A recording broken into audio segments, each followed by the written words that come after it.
मैं पुराने ज़माने में पहुंच गया और वहां रेस्टोरेंट खोलकर माइक्रोवेव और पहले से तैयार खाने के दम पर दूसरे शेफ्स को पीछे छोड़ दिया, जबकि बाकी लोग सुबह होने से पहले ही धुएं और आग में लगे रहते थे। मेरे यहाँ की खास डिश सिर्फ 3 मिनट माइक्रोवेव में गर्म करते ही तैयार हो जाती है, जब दूसरे लोग अभी भी सब्जियों और मसालों के लिए परेशान हो रहे होते हैं। मेरे फ्रिज का सामान कभी खत्म ही नहीं होता। एक शेंशियन चिकन की खुशबू पूरी गली में फैल जाती है और लोग इसे लेने के लिए पागल हो जाते हैं। दुकान हमेशा भरी रहती है। मार्शल आर्ट्स अलायंस का लीडर रोज यहाँ आता है और दुकान से निकलने का नाम नहीं लेता, यहाँ तक कि प्रिंसेस खुद आकर मुझे बहुत सारे पैसे देकर ब्रांच खोलने की जिद करती है, जब तक कि एक दिन मेरा माइक्रोवेव खराब हो गया और काम करना बंद कर दिया। और इस वक्त मैं अपने मॉडर्न फूड डिलीवरी शॉप के बंद होने से परेशान था, तभी दरवाजे पर एक जोर की आवाज़ आई। दुकान के मालिक, कोई है क्या? जल्दी कुछ खाने को लाओ, बहुत भूख लगी है। लूमिंग नीचे झुककर सोच रहा था कि ये भारी आवाज़ किसकी है। इसने दुकान की खामोशी को तोड़ दिया। आया आया, बस 1 मिनट। आप क्या खाना चाहेंगे? हमारी दुकान का वादा है कि 15 मिनट में खाना मिल जाएगा, देर होने पर खाना मुफ्त। लूमिंग ने बिना सोचे समझे जवाब दिया और अपना फोन रख दिया। लेकिन जैसे ही उसने ऊपर देखा, वह दंग रह गया। उसका मॉडर्न स्टाइल का छोटा सा शॉप काउंटर, अरे न जाने कब बदल गया एक पुराने जमाने के रेस्टोरेंट में, जहां इंक पेंटिंग वाले स्क्रीन्स लगे थे। हॉल में रखी हुई 8 इमॉर्टल्स वाली मेज, पुरानी लकड़ी की सीढ़ियां ऊपर की तरफ जा रही थी, लाल लालटेन लटक रही थी। सब कुछ अजनबी था, पर फिर भी कुछ जाना पहचाना सा लग रहा था। ये कहाँ आ गया मैं तो अपने डिलीवरी शॉप में होना चाहिए था ना। और इस ग्राहक को देखो, पुराने जमाने के लंबे कपड़े पहने हुए है। क्या मैं गलती से किसी फिल्म शूटिंग की जगह आ गया हूँ, या फिर अभी तक नींद से नहीं जागा हूँ? क्या मुझे हेलुसिनेशन हो रहा है? मालिक, खड़े खड़े क्या कर रहे हो? जल्दी खाना लाओ, कुछ भी ले आओ, मैं ज्यादा नखरे नहीं करता। ग्राहक ने देखा कि लू मिंग खड़ा है और बिना हिले बेसब्री से जल्दी करने को कहा। ओह, अभी लाया। लू मिंग ने सर हिलाया और किचन की तरफ मुड़ गया। चाहे ये सच हो या नहीं, उसे लगा कि उसे अपना चेहरा धोना चाहिए ताकि होश में आ सके। किचन में घुसकर उसने फ्रिज खोला और दुकान का सबसे ज्यादा बिकने वाला और स्टॉक में सबसे ज्यादा रखा हुआ कुंग पाओ चिकन का पैकेट निकाला, पैकिंग काटी और प्लेट में डालकर माइक्रोवेव में रख दिया। ये सब काम उसने बिना रुके किया। माइक्रोवेव चलने लगा। तभी लूमिंग को वक्त मिला। उसने नल खोला और ठंडे पानी से चेहरा धोया ताकि खुद को संभाल सके। उसने गहरी सांस ली और फिर से किचन से बाहर निकला। वाइट लाइट, ग्लास का दरवाजा, इलेक्ट्रिक फैन, वही जाना पहचाना सेटअप, वही जाना पहचाना माहौल। लगता है अभी जो हुआ वह सिर्फ एक हेलुसिनेशन था। वह ग्राहक तो वहां था ही नहीं। रुको, अगर ग्राहक वहां नहीं था तो वह कुंग पाओ चिकन की प्लेट बेकार में गर्म हो गई। छोड़ो, मैं खुद ही खा लूंगा, वैसे भी रात का खाना नहीं खाया था। लूमिंग ने सर हिलाया और वापस किचन की तरफ गया। ठीक 3 साढ़े 3 मिनट बाद गर्म होना खत्म हो गया। माइक्रोवेव से एक लालच भरी खुशबू आने लगी। उसने चॉपस्टिक्स उठाई और एक चिकन का टुकड़ा उठाया। चक्कर देखा। भले ही ये पहले से तैयार खाना था, पर स्वाद सच में अच्छा था। बस ये नहीं पता कि इसमें कितने केमिकल्स मिले होंगे। हॉल में लूमिंग के किचन में जाने के बाद सिर्फ वह भूखा ग्राहक अकेला बचा था जो भूख से तड़प रहा था। अगर इतनी भूख नहीं लगी होती तो मैं कभी इस घटिया दुकान में नहीं आता। पहले पता होता तो जल्दी के चक्कर में ये रास्ता नहीं चुनता। इस बेकार जगह पर न खाने को कुछ है, न रहने की जगह, रहने बात है।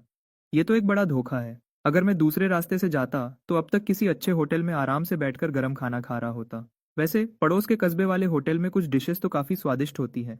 वे लोग नए डिशेस भी लाते रहते हैं, जो हम जैसे पुराने लोगों को पसंद आती है।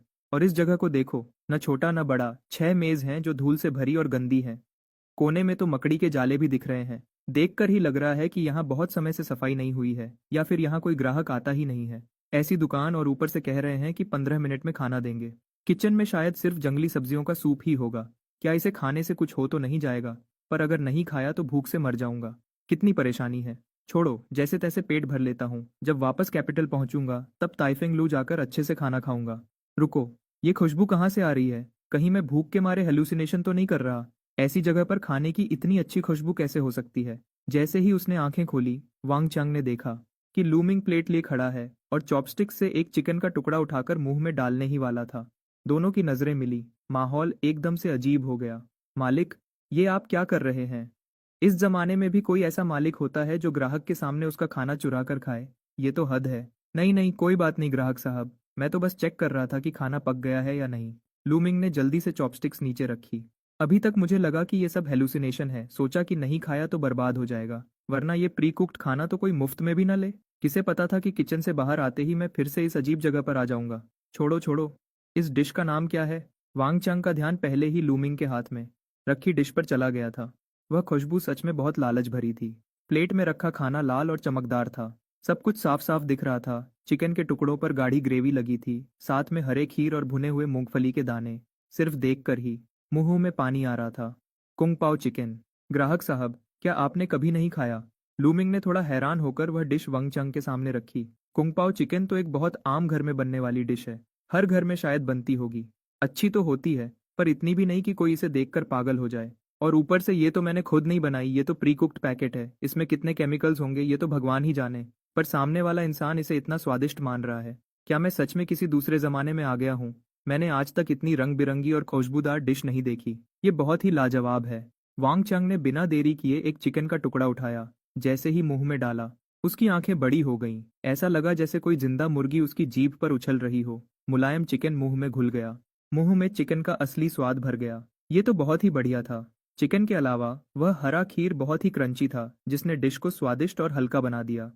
बाकी जो चीजें थीं, वह भी अच्छे से भुनी हुई थी, बहुत ही क्रिस्पी और स्वादिष्ट। अगर इस वक्त एक बॉटल अच्छी शराब मिल जाए, तो ये तो जन्नत जैसा हो जाएगा। पर एक छोटे से शॉप में अगर एक डिश इतनी अच्छी मिल जाए तो वही बहुत है, और ज्यादा की उम्मीद क्या करें। वैसे भी इस दुकान में शराब नहीं मिलती। आखिर ये एक डिलीवरी शॉप है, कौन सी डिलीवरी शॉप शराब बेचती है? ग्राहक साहब, आपको पसंद आया, ये अच्छा लगा। वांग चांग को इतने मजे से खाते देख लूमिंग को थोड़ी शर्म आने लगी। 5 रुपए का एक पैकेट वाला प्री कुक्ड खाना, ये तारीफ के लायक तो बिल्कुल नहीं है। वह खुशबू तो शायद किसी इंडस्ट्रियल फ्लेवर की वजह से होगी, और चिकन का मुलायम होना न जाने कौन सी टेक्नोलॉजी का कमाल है। सबसे डर की बात तो ये है कि इस पैकेट की एक्सपायरी डेट 2 साल की है। अब तो 1.5 साल बीत चुके हैं। सोचो, 2 साल तक बचाने के लिए कितने प्रिजर्वेटिव्स डाले होंगे। बेशक दाम भी वैसा ही है, 5 रुपए का एक पैकेट जिसमें सब कुछ है। जब तक किसी की तबीयत खराब न हो तब तक ये तारीफ के लायक है। बहुत स्वादिष्ट, बहुत ही ज्यादा स्वादिष्ट। मैंने आज तक इतना स्वादिष्ट खाना कभी नहीं खाया। एक और प्लेट लाओ। नहीं, मुझे 10 और प्लेट्स दो। वांग चांग ने तेजी से प्लेट चाट कर साफ कर दी और बड़े हौसले से कहा, इस डिश का स्वाद सच में बहुत अच्छा है, बस इसकी क्वांटिटी थोड़ी कम है। जहाँ तक दाम की बात है, मुझे उससे कोई फर्क नहीं पड़ता। ठीक है, आप थोड़ा इंतजार कीजिए। किचन में वापस लौटकर फ्रिज खोला, पैकिंग हटाई और प्लेट में सजाया। माइक्रोवेव में रखा और 30 सेकंड में डिफ्रॉस्ट किया। 3 मिनट तक गर्म किया। ये पूरा प्रोसेस इतना अनुभवपूर्ण था कि देखने वाला हैरान रह जाए।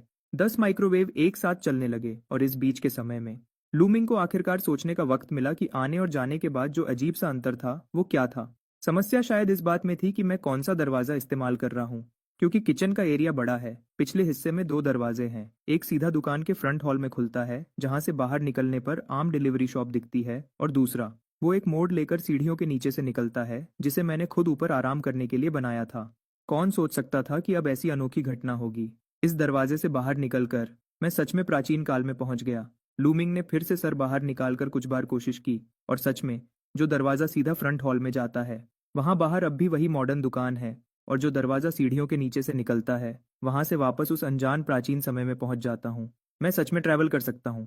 माइक्रोवेव के खत्म होने की आवाज आई, जिसने लूमिंग को उस ख्यालों की दुनिया से वापस हकीकत में खींच लिया। उसने अपने कपड़े ठीक किए और 10 प्लेट्स कुंग पाओ चिकन माइक्रोवेव से बाहर निकाली। चाहे कुछ भी हो, पहले इस ग्राहक की सेवा करनी होगी, बाकी बातें दुकान बंद करने के बाद आराम से सोचेंगे। ट्रे लेकर किचन से बाहर निकला। लूमिंग ने फिर से वांग चांग को देखा, जो प्लेट चाट रहा था। छोड़ो, शुक्रिया। ग्राहक, इसकी कोई जरूरत नहीं है। लूमिंग ने चेहरे पर मुस्कुराहट बनाए रखी, लेकिन मन ही मन सोचने लगा, ये आदमी दिखने में तो काफी सभ्य लगता है, फिर ये भूखा क्यों लग रहा है, जैसे कई जन्मों से खाना न खाया हो। उस प्लेट को तो न जाने कितनी बार चाट चुका है। हम्फ, दुकानदार, तुम्हारा खाना परोसने का तरीका सच में बहुत तेज है। वांग चांग को भी थोड़ी शर्मिंदगी हुई। मैं आमतौर पर ऐसा नहीं हूँ। यहाँ तक कि राजधानी के टाइफेंग लू में खाना खाते वक्त भी मैं ज्यादा से ज्यादा प्लेट साफ करता हूँ। प्लेट चाटना तो दूर की बात है, आखिर मैं भी एक इज्जतदार आदमी हूँ। प्लेट चाटने जैसा काम आम हालातों में मैं कभी नहीं कर सकता, लेकिन क्या करूँ। इस छोटी सी दुकान का खाना इतना खुशबूदार और स्वादिष्ट है, खास तौर पर वो सॉस, जितना चखो उतनी लत लगती है। पता ही नहीं चला। और कोई बात नहीं, कोई बात नहीं। हमारी दुकान की खासियत ही यही है कि खाना जल्दी मिलता है। ग्राहक, ये रही आपकी 10 प्लेट्स कुंग पाओ चिकन। क्या कुछ और चाहिए? लूमिंग ने अपने चेहरे के भावों को संभाला। मैं ट्रेंड हूँ। कितनी भी हंसी की बात हो, मैं हंसी रोक सकता हूँ। इस तरह के नज़ारे को मैं संभाल सकता हूँ। बेशक अगर वांग चांग ने चाटना जारी रखा तो फिर कह नहीं सकता, नहीं चाहिए। रुको, क्या तुम्हारे पास चावल है? वांग चांग ने हाथ हिलाया। इस तरह की छोटी सी गांव की दुकान में एक सिग्नेचर डिश मिल जाए वही बहुत है। खास तौर पर इस स्पीड को देखकर अंदाजा है कि कुंग पाओ चिकन ही इनकी बेस्ट डिश होगी। बाकी डिशेस तो मैं देखना भी नहीं चाहता, लेकिन सोचा कि उस सॉस के साथ चावल मिलाकर खाना बहुत अच्छा रहेगा। हाँ ग्राहक, बिल्कुल है। लूमिंग ने जल्दी से सर हिलाया। सफेद चावल शायद मेरी दुकान की इकलौती ऐसी चीज है जो पहले से बनी हुई नहीं है। आखिरकार चावल महंगे नहीं होते और बनाना भी आसान है, इसलिए पहले से बने चावल की जरूरत नहीं है।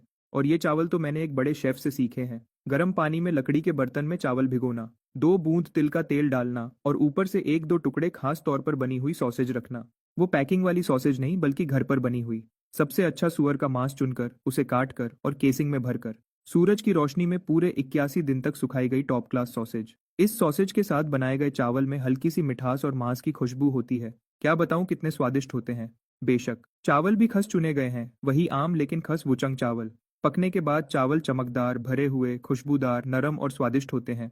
मिठास भी सही होती है और हर दाना अलग अलग होता है। इसे चावल में सबसे बेहतरीन माना जा सकता है। सबसे जरूरी ये है कि इसका वैल्यू फॉर मनी बहुत अच्छा है। टॉप क्लास चावल से तो नहीं तुलना कर सकते, लेकिन ये सस्ता और स्वादिष्ट है। सबसे जरूरी है चावल बनाने का बर्तन, जो कि एक private custom made high and लकड़ी का बर्तन है। इस लकड़ी के बर्तन में बने चावल अपने आप में एक अनोखी खुशबू रखते हैं। तीनों का मिलन स्वाद को लाजवाब बना देता है। यही वजह है कि वही प्री कुक्ड खाना बेचने के बावजूद मेरी दुकान की डिलीवरी दिन में हजारों बार बिकती है। कुछ ग्राहक तो सिर्फ इस चावल के लिए आते हैं, और कुछ लोग, हालांकि उन्हें एहसास नहीं कि ये चावल का कमाल है, और कुछ लोग तो बिना प्री कुक्ड खाना और स्वादिष्ट हो गया और वो मेरे रेगुलर ग्राहक बन गए। इस वक्त वैसे भी कोई ग्राहक नहीं है, तो मैंने दिन भर गर्म किए हुए चावल निकाल लिए, उसे एक बड़े बर्तन में भर कर दिया। ग्राहक, आपके चावल आ गए। लूमिंग ने चावल का बर्तन पास की मेज पर रख दिया।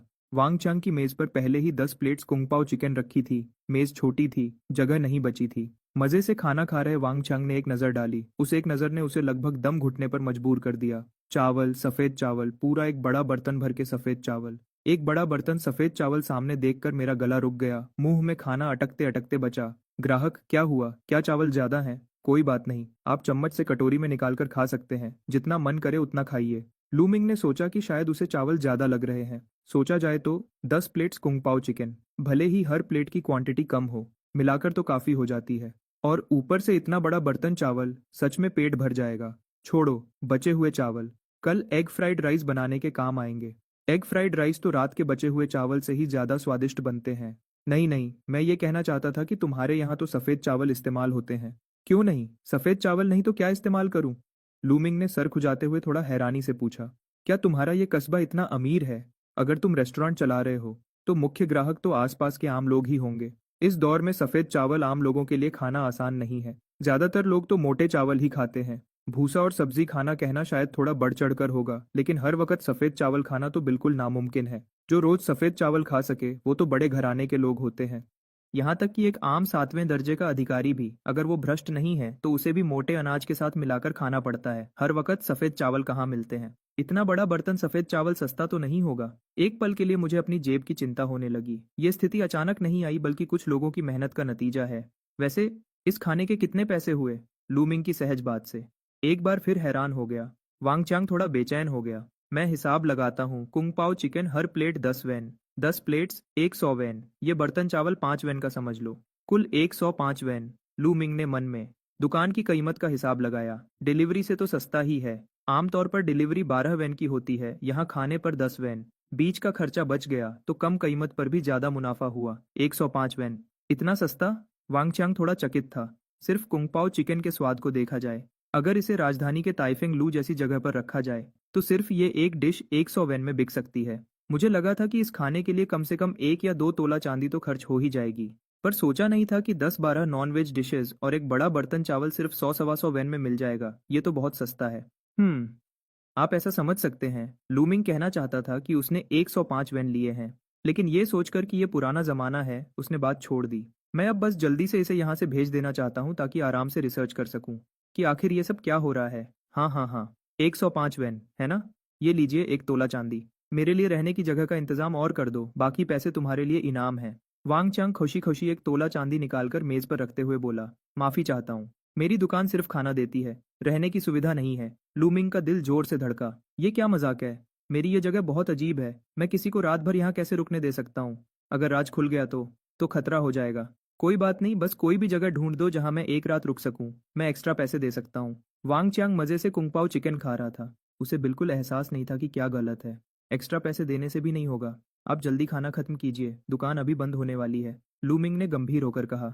मेरे लिए एक तोला चांदी और एक खियन चांदी में कोई फर्क नहीं है। वैसे भी ये आरएमबी तो है नहीं, मुझे इसका कोई अंदाजा नहीं है। अगर सोना होता तो शायद मैं मान जाता, लेकिन फिर भी मैं साफ मना कर देता, क्योंकि अपने राज को बचाने से ज्यादा जरूरी कुछ नहीं है। ऐसा है क्या? ठीक है। लूमिंग का इरादा पक्का देखकर वांगचांग ने ज्यादा जिद नहीं की। भले ही रात हो चुकी थी, लेकिन हम जैसे लोग सालों से बाहर घूमते हैं, खुले आसमान के नीचे सोना आम बात है। बाहर रात बिताने में कोई बड़ी बात नहीं है। आज इतना स्वादिष्ट और भरपूर खाना मिल गया, यही मेरे लिए बहुत है। हाँ, लेकिन ये सब्जी सच में बहुत स्वादिष्ट है और चावल भी काफी अच्छे हैं। ये सफेद चावल, ऐसा लग रहा है जैसे मैंने अब तक जितने चावल खाए हैं उनसे 100 गुना ज्यादा खुशबूदार और मीठे हैं। इसमें मीट की खुशबू भी है और हर दाना अलग अलग है। नरम और सख्त का सही बैलेंस है। पर क्या ये सिर्फ सफेद चावल नहीं है? एक कटोरी चावल इतना स्वादिष्ट कैसे हो सकता है? जरूर ये मेरा भ्रम है, पक्का भ्रम है। ये सब्जी इतनी अच्छी है कि उसकी वजह से ऐसा लग रहा है। वांग चांग ने अपना सर हिलाया और चावल के स्वाद का सारा क्रेडिट कुंग पाओ चिकन के स्वाद को दे दिया। उसके खाने की रफ्तार धीमी नहीं थी। सिर्फ 1 घंटे में उसने 10 डिशेस और एक बर्तन चावल साफ कर दिए। जब वो दोबारा प्लेट चाटने वाला था, तब लूमिंग ने उसे विनम्रता से बाहर निकाल दिया। दुकान का दरवाजा बंद करते ही लूमिंग ने लंबी सांस ली। आखिरकार उसे इस अचानक प्रकट हुई पुराने जमाने की होटल को देखने का वक्त मिला। दुकान का सामान बहुत साधारण था। 5 छोटी चौकोर मेज, एक लंबी मेज जिस पर मुश्किल से 10 लोग बैठ सकते थे, उसके अलावा दरवाजे के सामने काउंटर और एक ऊपर जाने के लिए लकड़ी की सीढ़ियां। पीछे शायद एक आंगन भी था। लूमिंग पहले पिछले आंगन में गया।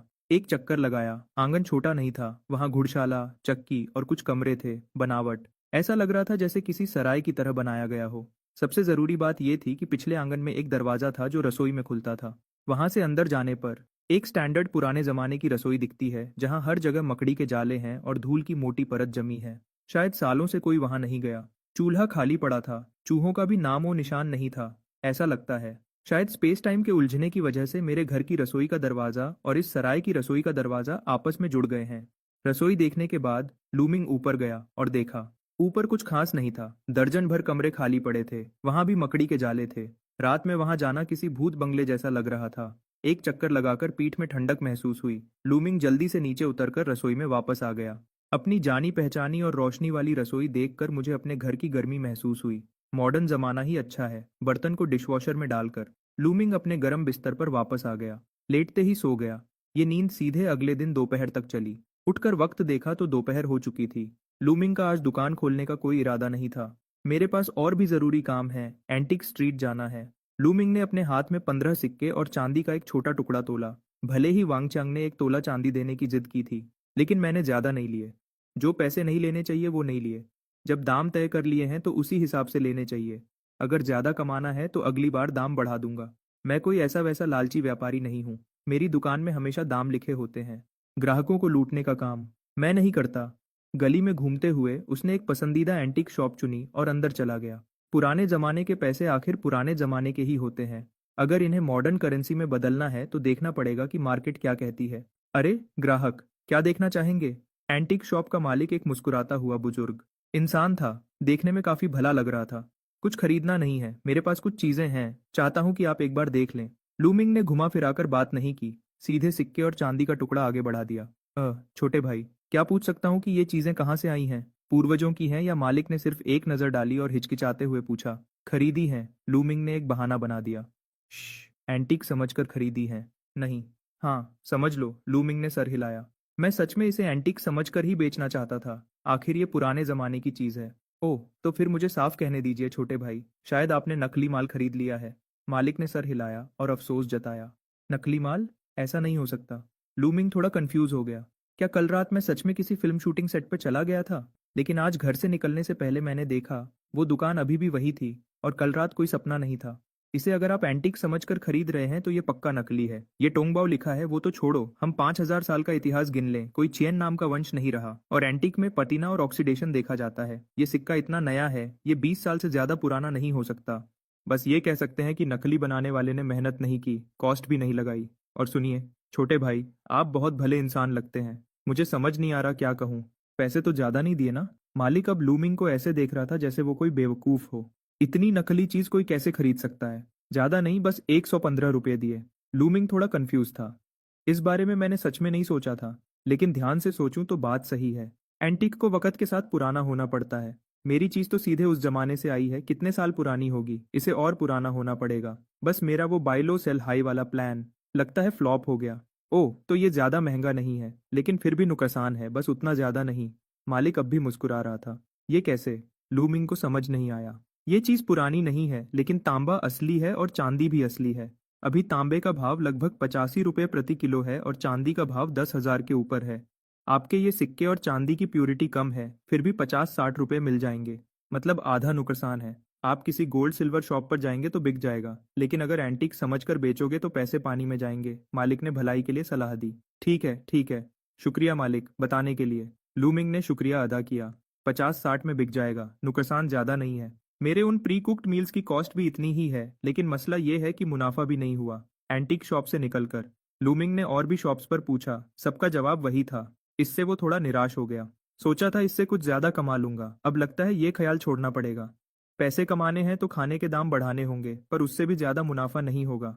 हाँ, सच में अजीब है, पैसे कमाना इतना मुश्किल क्यों है? मैं पुराने जमाने में ट्रैवल कर सकता हूँ, मतलब मेरे पास गोल्डन फिंगर है, फिर भी पैसे कमाने में इतनी मेहनत, ये तो रोने और हंसने वाली बात है। दुकान वापस पहुंचते पहुंचते दोपहर के 3-4 बज गए थे। आज का डिलीवरी ऑर्डर लेने का इरादा नहीं था, लेकिन दूसरी तरफ की स्थिति मैं समझना चाहता हूँ। भले ही पैसे न मिले, वहां का मामला तो संभालना ही पड़ेगा, वरना अगर कोई वहां से अंदर आ गया तो दुनिया में रायता फैल जाएगा। क्यों ना इस दरवाजे को बंद कर दिया जाए? लूमिंग ने पिछली रसोई के उस दरवाजे को घूर कर देखा। उसके अंदर थोड़ी कोशिश करने की चाहत थी। शुक्र है कि ली जी ने बाजी मार ली, पहले ये साफ कर लेना चाहिए कि वो जगह आखिर है कहाँ। सराय अभी भी कल रात जैसा पुराना ही था। लूमिंग दरवाजे तक गया। उसने दरवाजा धकेला। धोंक की हल्की आवाज के साथ एक छोटा सा साया जल्दी से जमीन से उठा। माफ कीजिए दुकानदार साहब, मेरा इरादा ऐसा नहीं था। आह, तुम कौन हो? सामने 13-14 साल का एक लड़का था, दुबला पतला। लूमिंग उसे नहीं पहचानता था। मैं बगल के गांव से हूँ, आप मुझे लिन हाओ कह सकते हैं। वांग गोंगजी ने मुझे एक चांदी का सिक्का दिया और कहा कि यहाँ रुककर आपके दरवाजा खोलने का इंतजार करूं, और फिर आपसे ये कहने को कहा। इतनी देर तक दरवाजा नहीं खोला, तभी तो दुकान में ग्राहक नहीं है। माफ कीजिए, माफ कीजिए। वांग गोंगजी ने ही मुझे ऐसा कहने के लिए मजबूर किया था। कोई बात नहीं, विस्तार में बताओ क्या हुआ। लूमिंग का चेहरा शांत था। ये गुस्सा होने वाली कोई बात नहीं थी। दुकान देर से खुली, ये सच था, और खुद को गाली दिलवाने के लिए किसी को हायर करना।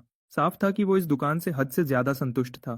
ये वैसी संतुष्टि थी जो अपनी पसंद की चीज न मिलने पर गुस्से में आकर होती है। ये असल में इस छोटी सी दुकान के लिए सबसे बड़ी तारीफ थी। अगर कोई आम ग्राहक होता तो कब का वापस मुड़ गया होता। कौन पैसे खर्च करता सिर्फ एक शिकायत करने के लिए? सच में उस लड़के की बातों से लूमिंग को काफी कुछ समझ आ गया। कल रात के बाद वो वांगचंग वहां से गया ही नहीं था। सीधे दुकान के बाहर ही सो गया। सोचा था सुबह उठकर एक अच्छा नाश्ता करेगा और फिर निकल जाएगा, पर सुबह जिसे खुलना चाहिए था वो दुकान खुली ही नहीं। नहीं खुली तो नहीं खुली, वैसे भी कल रात पेट भरकर खाया था, ज्यादा भूख नहीं थी। सुबह नहीं खुली तो दोपहर में तो खुलनी चाहिए थी। वांग चंग बस इंतजार करता रहा, बस ये सोचकर कि अच्छे से खाना खाकर निकलेगा, पर नतीजा न सिर्फ सुबह दरवाजा नहीं खुला, दोपहर को भी नहीं खुला। देखते ही देखते अगर अब नहीं गया तो आज वापस नहीं पहुंच पाएगा। वांग चांग को हार माननी पड़ी। तभी लिन हाओ जड़ी बूटियां बेचने बाजार आया था। वहां से गुजरा तो उसने उसे मदद के लिए रोक लिया। उसे एक चांदी का सिक्का दिया। उसके पास जो सूखा खाना था वो ले लिया। साथ ही उसे वहां इंतजार करने को कहा। बस तब से इंतजार कर रहा है, अभी तक। बेशक इन जानकारियों के अलावा लूमिंग ने लिन हाओ से इस दुनिया के बारे में भी काफी कुछ पता किया। जिस वंश में वो हैं वो डाचेन वंश है। दाचेन वंश में सालों से लड़ाई चल रही थी। जनता की जिंदगी मुश्किल थी। 20 साल पहले तक जब लड़ाई खत्म नहीं हो रही थी तब मुश्किल से युद्ध रुका, लेकिन अनाज की कमी, कपड़ों की कमी और यहाँ तक कि जनसंख्या भी बहुत कम हो गई थी। हालांकि इन सालों में थोड़ी राहत मिली और हालात सुधरे, लेकिन इस जगह पर इंसानी मुसीबतों के अलावा कुदरती आफतें भी कम नहीं थी। कभी सूखा तो कभी बाढ़। पिछले कुछ सालों में तो फसल बिल्कुल नहीं हुई। बुरा शब्द भी इस हालात को बयान करने के लिए काफी नहीं है। आजकल आम जनता दिन में बस 2 कटोरी जंगली सब्जियों का घोल पीती है। चावल तो बड़े घरों के लोग ही खा सकते हैं, यहाँ तक कि आम जमींदार भी मोटा अनाज और सादा चावल खाकर पेट भरते हैं। सफेद चावल तो त्योहार पर मिलने वाली नायाब चीज है। बेशक इस दुनिया में गरीब हैं तो अमीर भी हैं। हर कोई भूखा नहीं है, वरना होटल का कोई वजूद ही नहीं होता। वांग चंग जैसे अमीर लड़के साफ तौर पर ऐसे लोग हैं जिन्हें पैसों की कमी नहीं है। बस मैं जिस कस्बे में हूँ वो कोई खास जगह नहीं है। इस जगह का नाम केहुओ कस्बा है। ये पहले राजधानी जाने का मुख्य रास्ता था, जल मार्ग का संगम था, व्यापारियों के आने जाने का बड़ा केंद्र था। अफसोस की बात है कि 20 साल पहले लड़ाई की वजह से जिला कचहरी बगल के कस्बे में शिफ्ट हो गई। वहां 20 सालों में अर्थव्यवस्था और नाम बन गया। ऊपर से कचहरी होने की वजह से सारे लोग वहां चले गए। नतीजा ये हुआ कि केहुओ कस्बे में अब कुछ पुराने रहने वालों और राहगीरों के अलावा करीब करीब कोई नहीं बचा। जब लोग कम हो गए तो बाकी चीजें भी विकसित नहीं हो पाईं। मेरी ये दुकान पहले ऐसे ही बंद हो गई थी। ये जगह पहले एक व्यस्त व्यापारी गली हुआ करती थी। अब सब खत्म हो गया है। अगर मैं दरवाजा न खोलता तो ये एक सुनसान गली होती। मालिक, मेरा इरादा गलत नहीं था। हाँ, वांग गोंगजी ने मुझे होटल साफ करने में भी मदद करने को कहा था, ताकि अगली बार जब वो आए तो सब गंदा न हो। लिन हाव ने ये कहा और उठकर कपड़ा ढूंढने लगा, पर उसका पेट गुर करके बजने लगा। तुमने खाना नहीं खाया? लू मिंग को थोड़ा आश्चर्य हुआ। तब उसे याद आया कि अभी लिन हाव ने कहा था कि वांग चंग ने उसका सूखा खाना ले लिया था। सोचा था कि वो अपने लिए कुछ बचा लेगा। लगता है ये एक ईमानदार लड़का है। कुछ नहीं बचाया। हे कोई बात नहीं। मैं काम जल्दी कर लेता हूँ, काम खत्म करके वापस जाकर खा लूंगा। वांग गोंगजी ने जो एक चांदी का सिक्का दिया है, वो हमारे घर के लिए कई महीनों तक काफी है। सूखा खाना उन्हें दे दिया तो भी मेरा ही फायदा है। लिन हाव ने जल्दी से कहा, ऐसा करो, मैं पहले तुम्हें कुछ खाने को देता हूँ। हमारे यहाँ और कुछ हो न हो, खाना तो है, लूमिंग ने कहा और रसोई की तरफ चल दिया। वैसे भी कुछ रुपयों की ही तो बात है आखिर। किसी को भूखे पेट काम पे तो नहीं लगा सकते। 3.5 मिनट बाद एक अनोखी खुशबू होटल में फैल गई। कितनी अच्छी खुशबू है। लिन हाव ने जोर से नाक से सांस ली, जैसे कोई छोटा कुत्ता हो। खाओ। लूमिंग ने एक प्लेट कुंग पाओ चिकन और एक कटोरी सफेद चावल निकाला। ये बहुत कीमती है, मैं नहीं ले सकता। लिन हाओ के मुंह में पानी आ रहा था, लेकिन उसका दिमाग अभी काम कर रहा था। सफेद चावल और मसालेदार मीट, क्या ये मेरे जैसे गांव के लड़के के लिए है? इस एक वक्त के खाने में शायद आज की कमाई हुई पूरी चांदी चली जाएगी। कोई बात नहीं, इसे तुम्हारे काम का इनाम समझ लो, लूमिंग ने लापरवाही से कहा। नहीं नहीं, वांग गोंगजी ने पहले ही मजदूरी दे दी है, मैं और नहीं ले सकता। क्यों ना मैं इन चीजों के बदले ये खाना ले लूं? हम सही है, मैं सुबह जड़ी बूटियां तोड़ने गया था बाजार बेचने के लिए। अभी दवाई की दुकान तक पहुंचा भी नहीं था कि वांग चंग ने मुझे रोक लिया। बस टोकरी में जो दवाई है वो ऐसे ही तोड़ ली थी, पता नहीं मालिक को पसंद आएगी या नहीं। लूमिंग जड़ी बूटियों को नहीं पहचानता था, पर कोई बात नहीं, उसके पास यूनिवर्सल इमेज रिकॉग्निशन सॉफ्टवेयर था। उसने एक फोटो खींची। सॉफ्टवेयर ने पहचान लिया कि ये वाइल्ड हुआंगजिंग है और उसकी कीमत भी बता दी, 50 युआन प्रति किलो। टोकरी देखकर लग रहा था कि कम से कम 5-6 किलो होगी, हिसाब लगाए तो 200 से ज्यादा की बिकेगी। कल वैंग चांग ने जो दिया था उससे भी ज्यादा। कैसा है? क्या बदल सकते हैं? लिन हाओ थोड़ा घबराया हुआ था। पहले वो ये टोकरी दवाई की दुकान पर ले जाता था तो बस कुछ सिक्के मिलते थे, पता नहीं ये खाने के लिए काफी होगा या नहीं। बिल्कुल, बहुत बढ़िया। आगे से अगर तुम्हारे पास और जड़ी बूटियां हों तो पहले मेरे पास लाना। मैं यहाँ सिक्के भी लेता हूँ, चांदी तो ज्यादा नहीं बदल पाऊंगा, पर जड़ी बूटियां ले सकता हूँ, खास तौर पर ये जंगली वाली। जहाँ हर जगह खेती होती है वहाँ मॉडर्न जमाने में ये बहुत नायाब चीज है। किसान ने मन में हिसाब लगाया, पुराने जमाने में खरीदना, मॉडर्न जमाने में बेचना। ये रास्ता काफी दिलचस्प लग रहा है। ठीक है, शुक्रिया मालिक, शुक्रिया मालिक। लिन हाओ की आंखें खुशी से नम हो गईं। शुक्रिया की क्या बात है, जल्दी खाओ, ठंडा हो गया तो अच्छा नहीं लगेगा। लूमिंग ने हाथ हिलाया। हालांकि पता नहीं पुराने जमाने में जड़ी बूटियां कितनी कीमती हैं, पर पहाड़ों में तो इसकी कीमत नहीं मिलती होगी। जैसे शहर में डूरियन महंगा मिलता है, लेकिन जहाँ पैदा होता है वहां तो मुफ्त में भी कोई नहीं लेता। ट्रांसपोर्ट का खर्चा ही असली कीमत का बड़ा हिस्सा होता है। पर मेरी तरफ तो अलग है। मॉडर्न जमाने में ट्रांसपोर्ट आसान है, कुरियर की सुविधा है।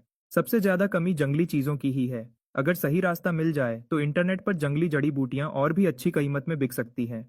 जब लिन हाओ पेट भरकर खाना खा रहा था, तभी सुनसान गली में घोड़े के टप की आवाज आई। बैकग्राउंड म्यूजिक बज रहा है। दीदी, यहाँ मिल गया। यहाँ एक दुकान है, खुशबू यहीं से आ रही है। पर यह दुकान बहुत गंदी लग रही है, क्या हमें चलना चाहिए? नहीं जाओ नहीं जाओ, नहीं जा सकते।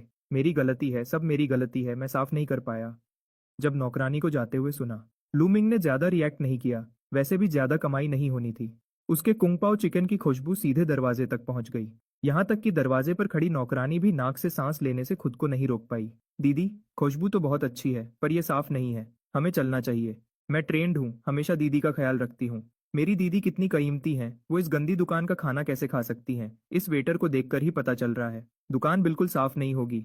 असल में मैं शुरू से ही नहीं आना चाहती थी, पर दीदी जो कभी खाना नहीं खाती, उन्होंने मुश्किल से हाँ कहा था। अगर वो खुशबू का स्रोत ढूंढना चाहते हैं तो मैं उन्हें रोक नहीं सकता। मुझे लगा था कि ये कोई नया खुला हाई एंड रेस्टोरेंट होगा। किसे पता था कि ये इतनी पुरानी और छोटी सी दुकान होगी। ये देखने में भी गंदी लग रही है। अब मुझे यहाँ आने पर थोड़ा पछतावा हो रहा है। नहीं, साफ है, बिल्कुल साफ है। आप देखिए, ये सब्जियां हमारे मालिक ने बड़े ध्यान से बनाई हैं, ये बहुत साफ है। लिनहाओ घबरा गया। उसने झट से अपने हाथ में पकड़ी हुई प्लेट आगे बढ़ा दी। प्लेट में अभी भी आधी कुंगपाओ चिकन बची थी, जिसमें चमकती हुई ग्रेवी नरम चिकन के टुकड़ों पर लिपटी हुई थी। इसे देखकर किसी के भी मुंह में पानी आ जाए। कितना मन कर रहा है खाने का। अब क्या करूं? उस प्लेट के बिल्कुल सामने खड़ी मेड के मन में कशमकश चल रही थी। दिमाग से सोचूं तो मैं किसी भी हाल में मिस को इस गंदी दुकान का खाना खाने की इजाजत नहीं दे सकती। लेकिन अंदर की भूख मुझे मजबूर कर रही थी कि मैं छक कर देखूं कि आखिर इसका स्वाद कैसा है। कोई चारा नहीं था, ये बहुत खुशबूदार था। खास तौर पर जब प्लेट नाक के इतने पास हो तो खुशबू बार बार नाक में जा रही थी।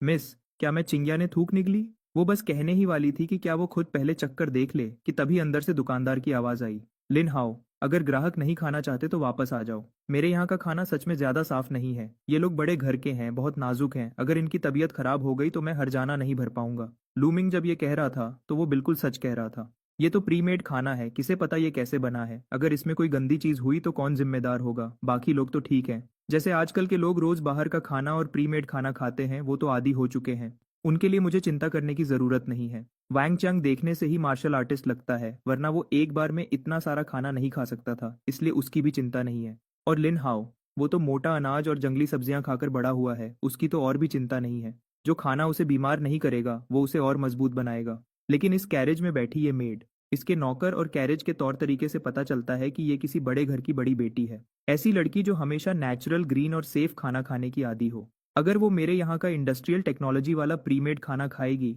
तो मुझे सच में डर है कि कहीं वो बीमार न पड़ जाए। इसलिए अभी जो मैंने कहा उसमें तंज का 1% भी मतलब नहीं था, वो मैंने पूरे दिल से सच कहा था। दुकानदार साहब, माफी चाहती हूँ, मेरी मेड को बात करने की तमीज नहीं है। ये खाना मुझे चाहिए। मिस, मैं मजाक नहीं कर रहा, मेरे यहाँ का खाना सच में साफ नहीं है। आप बिल्कुल मत खाइए, इसे खाने से आपका पेट खराब हो जाएगा, हो सकता है आप बीमार भी पड़ जाएं। लूमिंग ने अच्छी नीयत से समझाया। मैं सच में मुसीबत नहीं चाहता था, लेकिन इतनी सीधी सफाई सुनने में और भी ज्यादा तंज जैसी लग रही थी। कौन सा रेस्टोरेंट का मालिक ऐसा होगा जो कहेगा कि उसका खाना साफ नहीं है? मैं समझ गई, उस पवित्र आवाज वाली लड़की ने शांति से कहा। समझ गई तो अच्छी बात है, समझ गई तो अच्छी बात है। लूमिंग को लगा कि कैरेज में बैठे इंसान को बात समझ आ गई और उसने राहत की सांस ली। दुकानदार, हम एक तायल चांदी देंगे तुम्हारी एक डिश के लिए। बाकी पैसे मेरी मेड की बदतमीजी के लिए हर्जाना समझ लेना। चिंग्या ने पैसे दिए। मिस, क्या एक तायल कुछ ज्यादा नहीं है? चिंग्या नाम की मेड ने थोड़ा अनिच्छा से कहा। ये खाना कितना भी अच्छा क्यों ना हो, एक तायल चांदी से ज्यादा का नहीं है। पैसे दो। अपनी मेड के सामने उसकी आवाज इतनी नरम नहीं थी, बल्कि गंभीर थी। साफ था कि वो इस मामले को जल्दी खत्म करना चाहती थी। मैं उम्मीद और प्रशंसा से अपने मालिक को देख रहा था। इतनी देर में ही मालिक ने एक तायल चांदी कमा ली।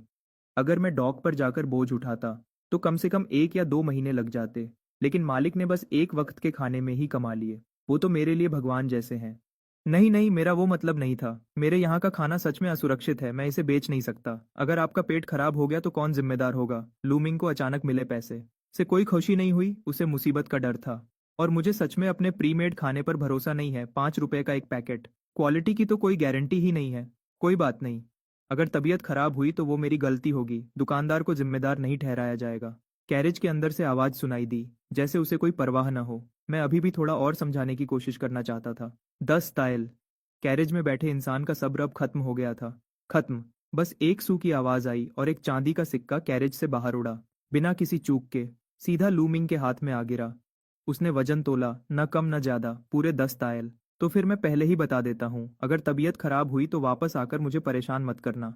लूमिंग ने दिल कड़ा किया। पैसे मिल रहे हैं तो मना करना बेवकूफ़ी है। मैं पैसे थोड़ी ठुकराऊंगा, वैसे भी सबने खाया है। कोई वजह नहीं कि ये नाजुक लड़की इसे न खा सके। ये कहकर लूमिंग किचन की तरफ मुड़ गया। वही पुरानी प्रोसेस, और जल्द ही कुंग पाओ चिकन का एक बोल तैयार हो गया। पहले कुछ ग्राहकों की पसंद को ध्यान में रखते हुए लूमिंग ने लकड़ी के पैकिंग बॉक्स खरीदे थे। अब वो काम आ गए। थोड़ी ही देर में कुंग पाओ चिकन का एक बॉक्स और साथ में चावल का एक बॉक्स पैक हो गया। मिस, आप बिल्कुल मत खाइएगा, मेरा खाना सच में साफ नहीं है। लूमिंग ने हाथ में भारी चांदी पकड़कर खुशी खुशी दूर जाती कैरेज को एक और बार चेतावनी दी। मिस, ये आदमी बहुत बदतमीज है, अपनी बात पर अड़ा हुआ है। चिंग्या कैरेज के साथ चल रही थी और पीछे से आती आवाज सुनकर उसे लगा कि लूमिंग अभी भी उसका मजाक उड़ा रहा है।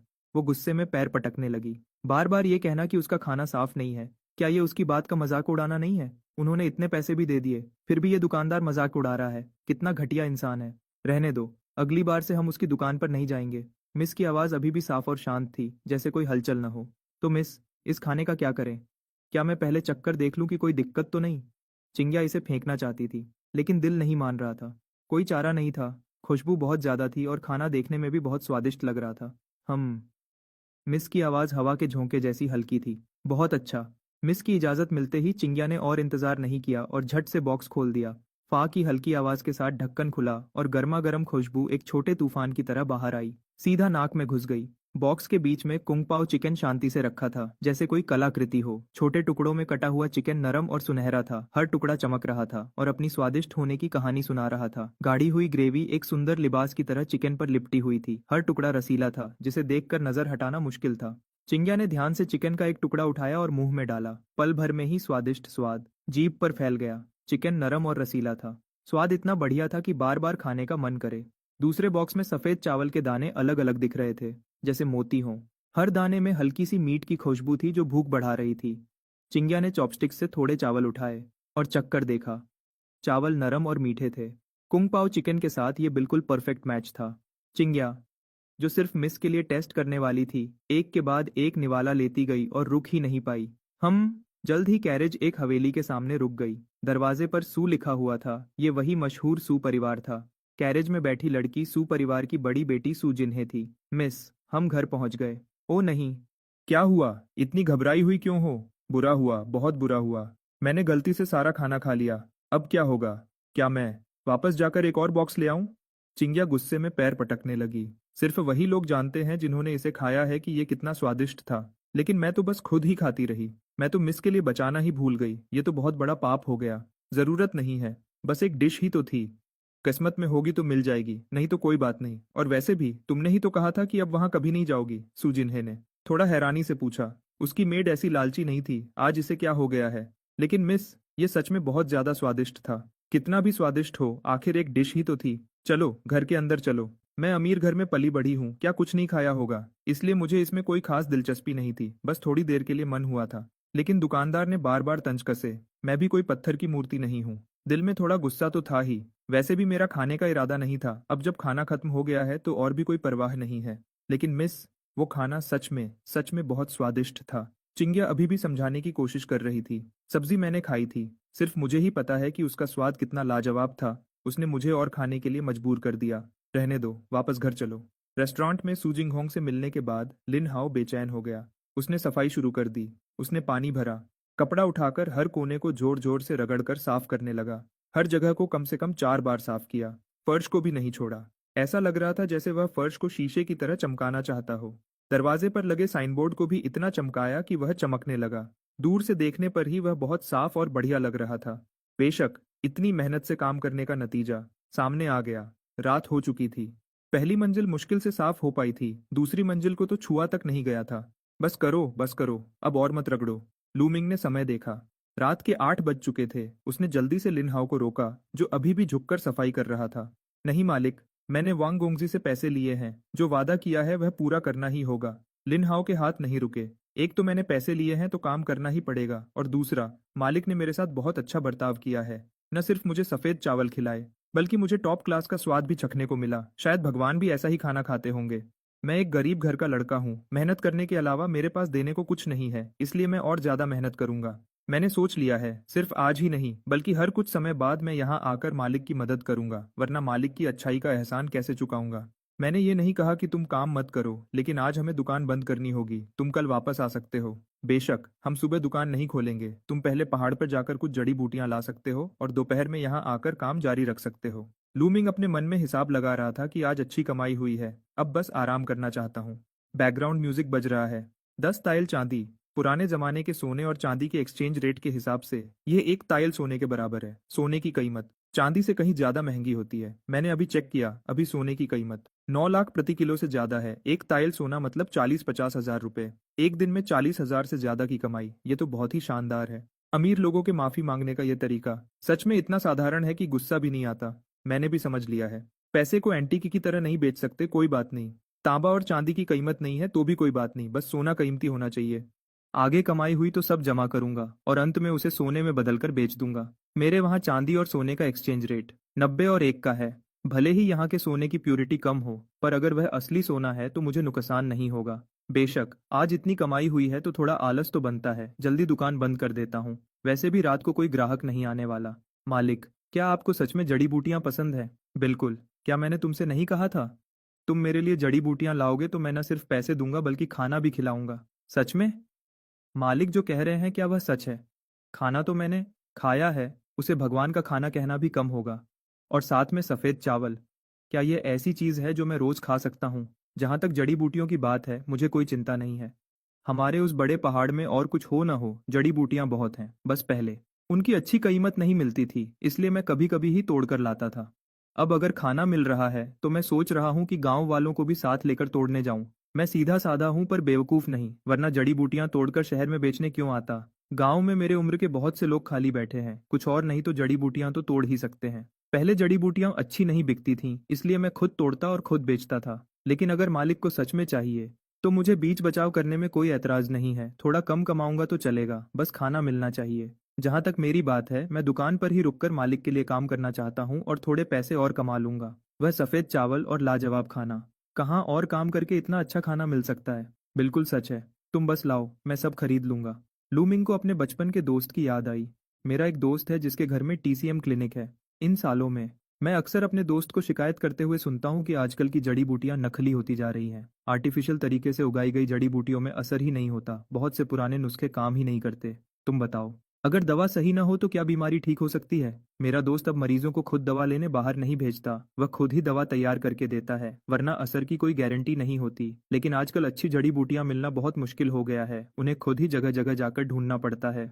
और यह भी पक्का नहीं कि मिलेंगी ही। अक्सर स्टॉक खत्म हो जाता है, मजबूरी में आर्टिफिशियल जड़ी बूटियों से काम चलाना पड़ता है। फिर डोज बढ़ानी पड़ती है, पर असर फिर भी जंगली जड़ी बूटियों जैसा नहीं होता।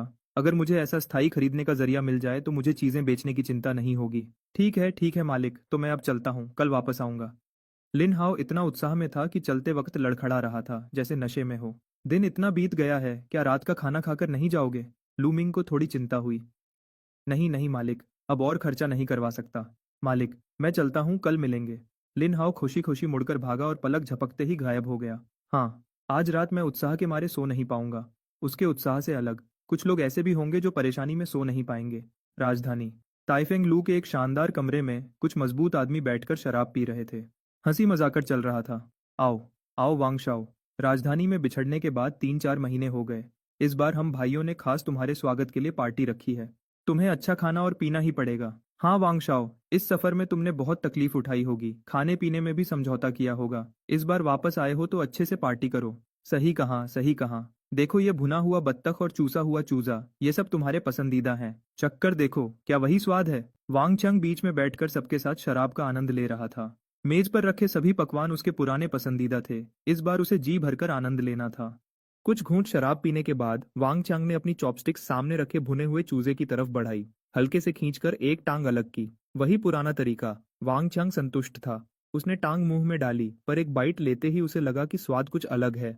ऐसा क्यों लग रहा है कि पहले जैसा स्वाद नहीं है। वांगशाओ, क्या हुआ, खा क्यों नहीं रहे। क्या स्वाद कुछ अलग है। क्या टाइफिंग लू ने बावर्ची बदल दिया है। वांग चांग ने हैरानी से पूछा। पहले यह भुना हुआ चूजा मेरा सबसे पसंदीदा था, पर अब एक बाइट लेते ही खाने की इच्छा खत्म हो गई। ऐसा लग रहा है कि स्वाद फीका है, पहले जैसा उत्साह नहीं रहा। बदला नहीं है। क्या यह हमेशा से ऐसा नहीं था। यह तो बहुत स्वादिष्ट है। ऐसा नहीं हो सकता, पहले जैसा स्वाद नहीं लग रहा। वांग चांग ने फिर से चक्कर देखा। सच में पहले जैसा मजा नहीं था।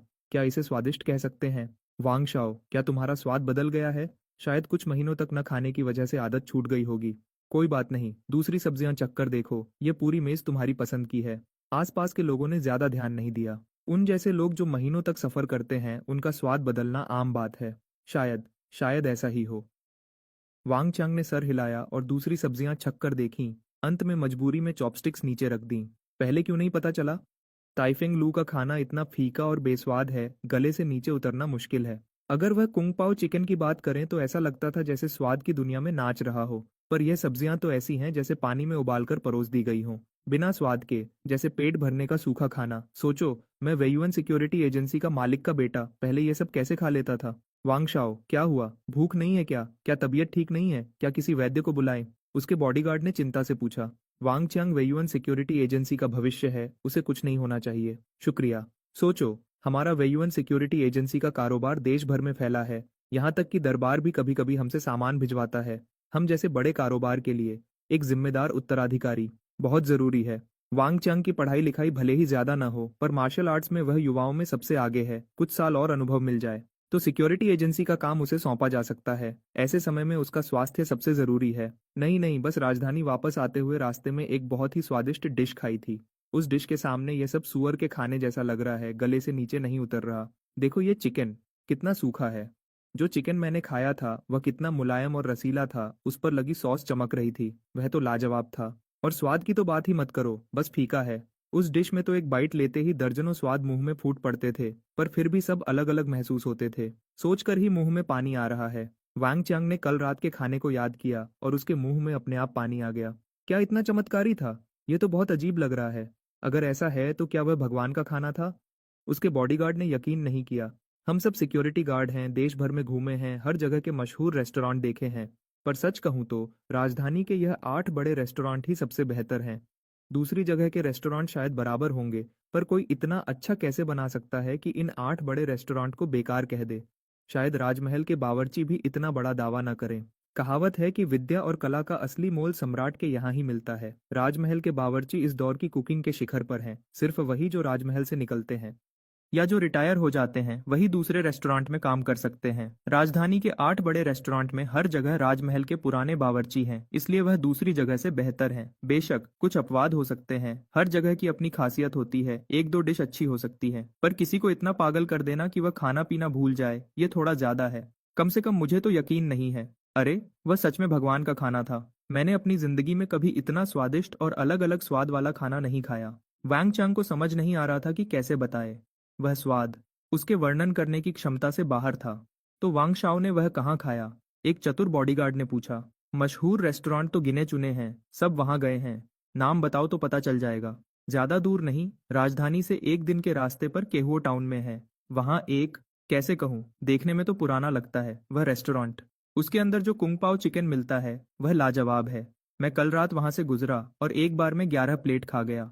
अफसोस की बात यह है कि वह दुकानदार आज दोपहर तक दुकान नहीं खोली, जिस वजह से मुझे भूखे पेट वापस आना पड़ा। यह सोचकर ही वांग चांग को गुस्सा आ रहा था। ऐसा नहीं हो सकता। मैं भी केहुओ टाउन से कई बार गुजरा हूँ, वहां तो कोई रेस्टोरेंट ही नहीं है। हाँ, मैं भी केहुओ टाउन अक्सर जाता हूँ। वहां सबसे पुराना रेस्टोरेंट तो 7-8 साल पहले का था। अब तो वहां बहुत सन्नाटा है। सुना है वहां भूत भी आते हैं। रात को दरवाजा खोलना और दिन में दुकान बंद रखना। वांग शाओ, कहीं आपने भूत तो नहीं देख लिया? क्यों ना हम मंदिर जाकर माथा टेक लें और बुरी बलाओं को दूर करें। थू थू थू। इस बियावशी में बहुत यांग ऊर्जा है। मैं इतना नेक हूं कि भूत भी मुझे देखकर छिप जाते हैं। मैं भूत कैसे देख सकता हूँ? और वैसे भी अगर सच में किसी से सामना हो भी गया तो वह किसी की ऊर्जा पीने वाली सुंदर चुड़ैल होगी, कोई सब्जी बेचने वाला सब्जी भूत थोड़ी होगा। ऐसा कहते हुए वांग चंग के दिल में थोड़ी घबराहट थी। क्या पता सच में किसी भूत की दुकान से तो नहीं टकरा गया।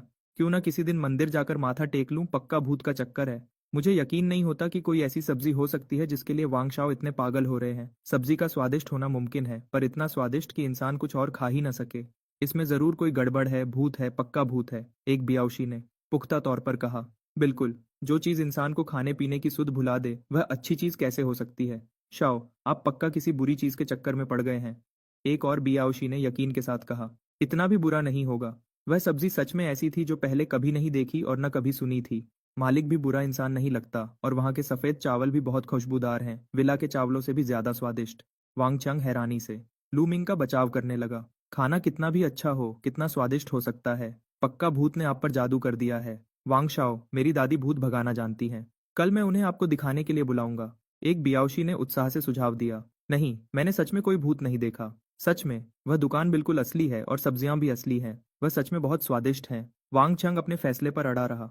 शाओ, ऐसा नहीं है कि हम आप पर यकीन नहीं कर रहे, पर आप जो कह रहे हैं वह बहुत अजीब है। रात को दुकान खोलना, 100 गुना ज्यादा स्वादिष्ट खाना और दिन में दुकान बंद रखना, दुनिया में ऐसी दुकान कहाँ होती है?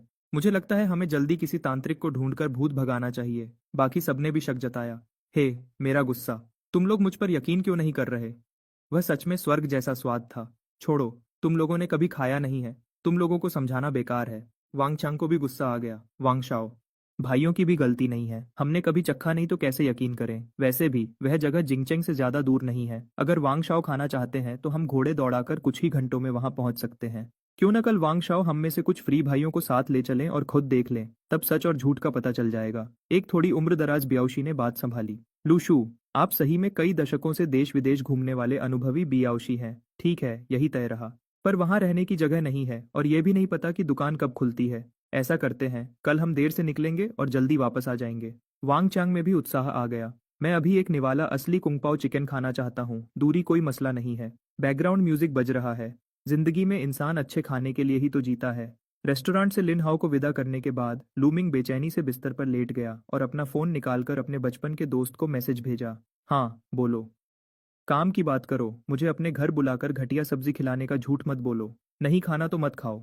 तुम नहीं खाओगे तो और बहुत लोग हैं। मैं बस ये पूछना चाहता था कि क्या तुम लोग जंगली जड़ी बूटियां खरीदते हो? खरीदते हैं, क्यों नहीं? कौन सी जड़ी बूटियां हैं? पता नहीं, मैं कोई डॉक्टर तो हूं नहीं। कल तुम खुद आकर देख लेना। हाँ, दोपहर में आना। चिंता मत करो, मैं सुबह तो वैसे भी नहीं उठ पाऊंगा। गेम लॉगिन करो। अगले दिन दोपहर को रेस्टोरेंट में लूमिंग अभी उठा ही था। जम्हाई लेते हुए दरवाजा खोला। लिनहाओ पहले से ही बाहर इंतजार कर रहा था, पीठ पर वही बड़ा टोकरा लटकाए हुए। जमीन पर दो और टोकरे रखे थे जिनमें कल देखी गई ह्वांगजिंग के अलावा और भी अनजान जड़ी बूटियां थीं। कुल मिलाकर 3 बड़े भरे हुए टोकरे थे। मालिक, ये वो हैं जो मैंने आज सुबह सबके घरों से इकट्ठा की है। आप देखिए कि क्वालिटी कैसी है। लिन हाओ के दिल में डर था। कल रात वापस लौटने में बहुत देर हो गई थी, इसलिए मुझे गांव वालों को बताने का वक्त नहीं मिला। पर कोई बात नहीं, गांव के लोग आमतौर पर ये जड़ी बूटियां रखते हैं। आज सुबह मैंने घर घर जाकर जड़ी बूटियां तोड़ने वालों को बताया और इसी बहाने इकट्ठा कर लिया। पूरे 3 बड़े टोकरे, सोचा कुछ पैसे मिल जाएंगे। अच्छा है, अच्छा है। तुम्हें 1 करियान चांदी देता हूँ। लूमिंग को पैसों का कोई खास अंदाजा नहीं था। मेरे पास 15 तांबे के सिक्के, 1 करियान चांदी और 10 तायल चांदी थी।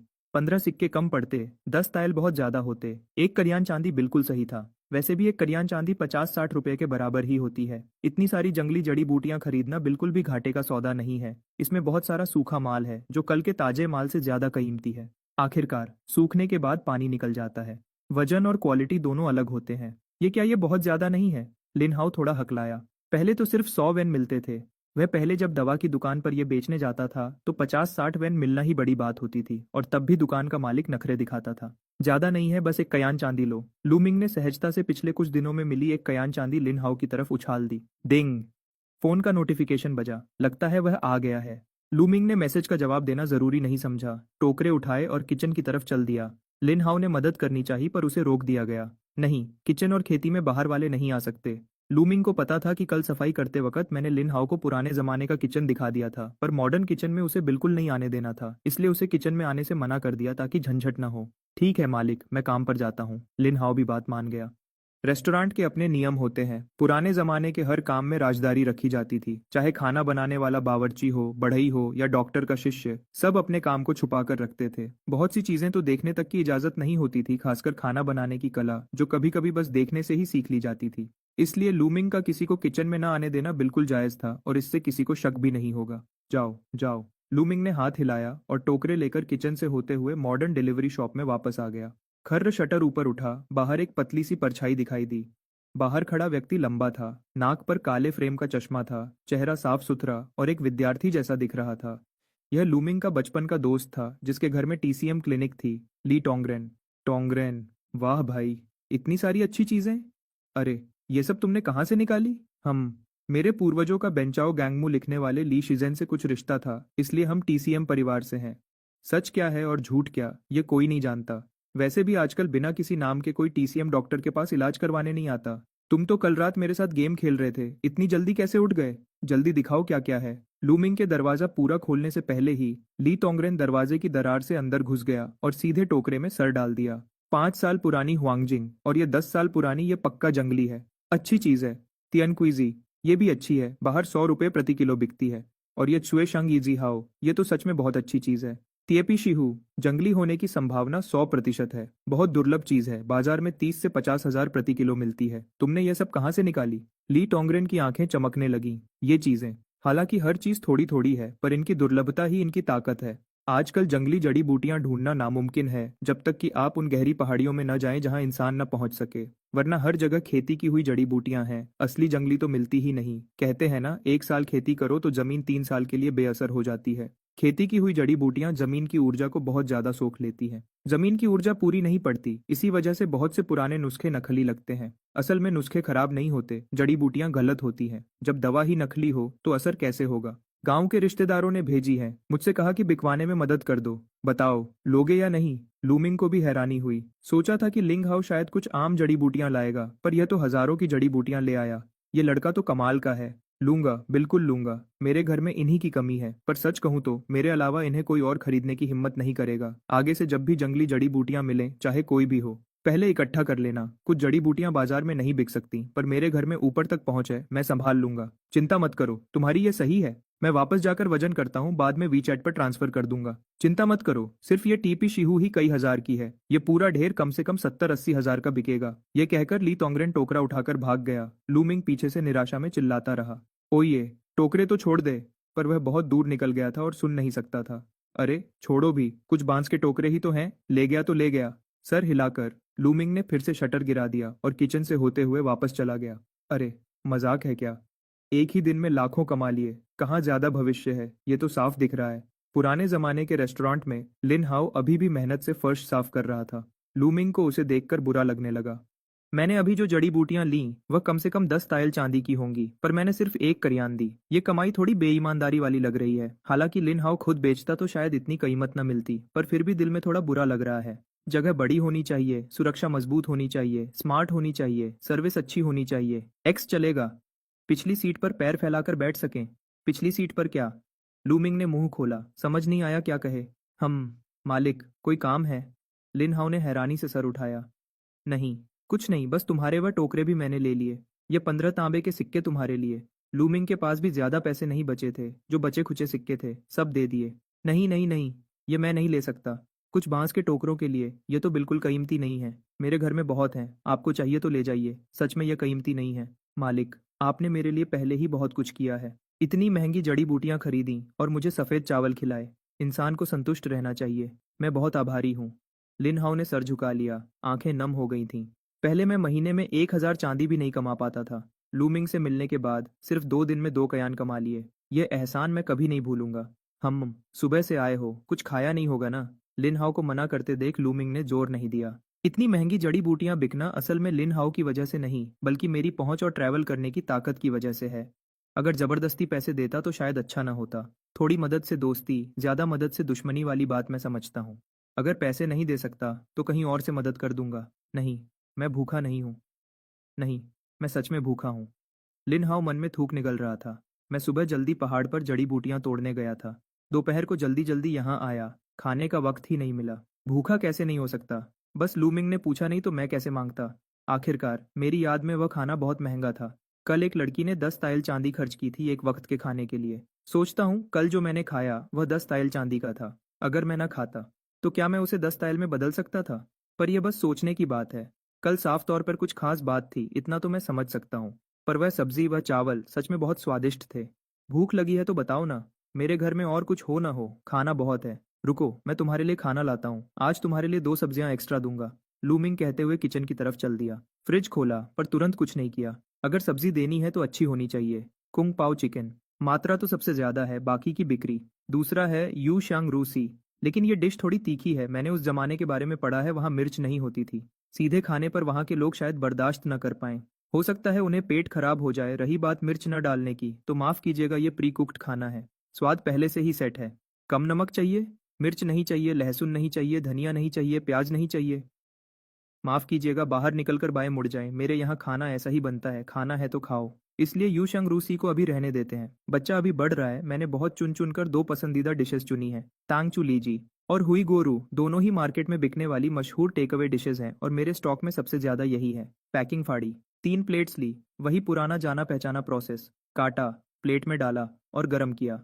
3.5 मिनट बाद डिंग डिंग डिंग माइक्रोवेव का अलार्म बजा। एक साथ 3 प्री कुक्ड डिशेस बनकर तैयार हो गई।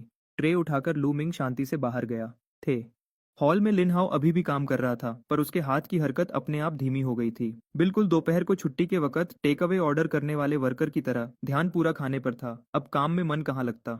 शुक्र है कि लूमिंग के यहाँ खाना हमेशा की तरह जल्दी मिल जाता है। 3.5 मिनट बाद एक भीनी भीनी खुशबू किचन से बाहर आई। एक तो वही जाना पहचाना गोंगबाओ जिदिंग था।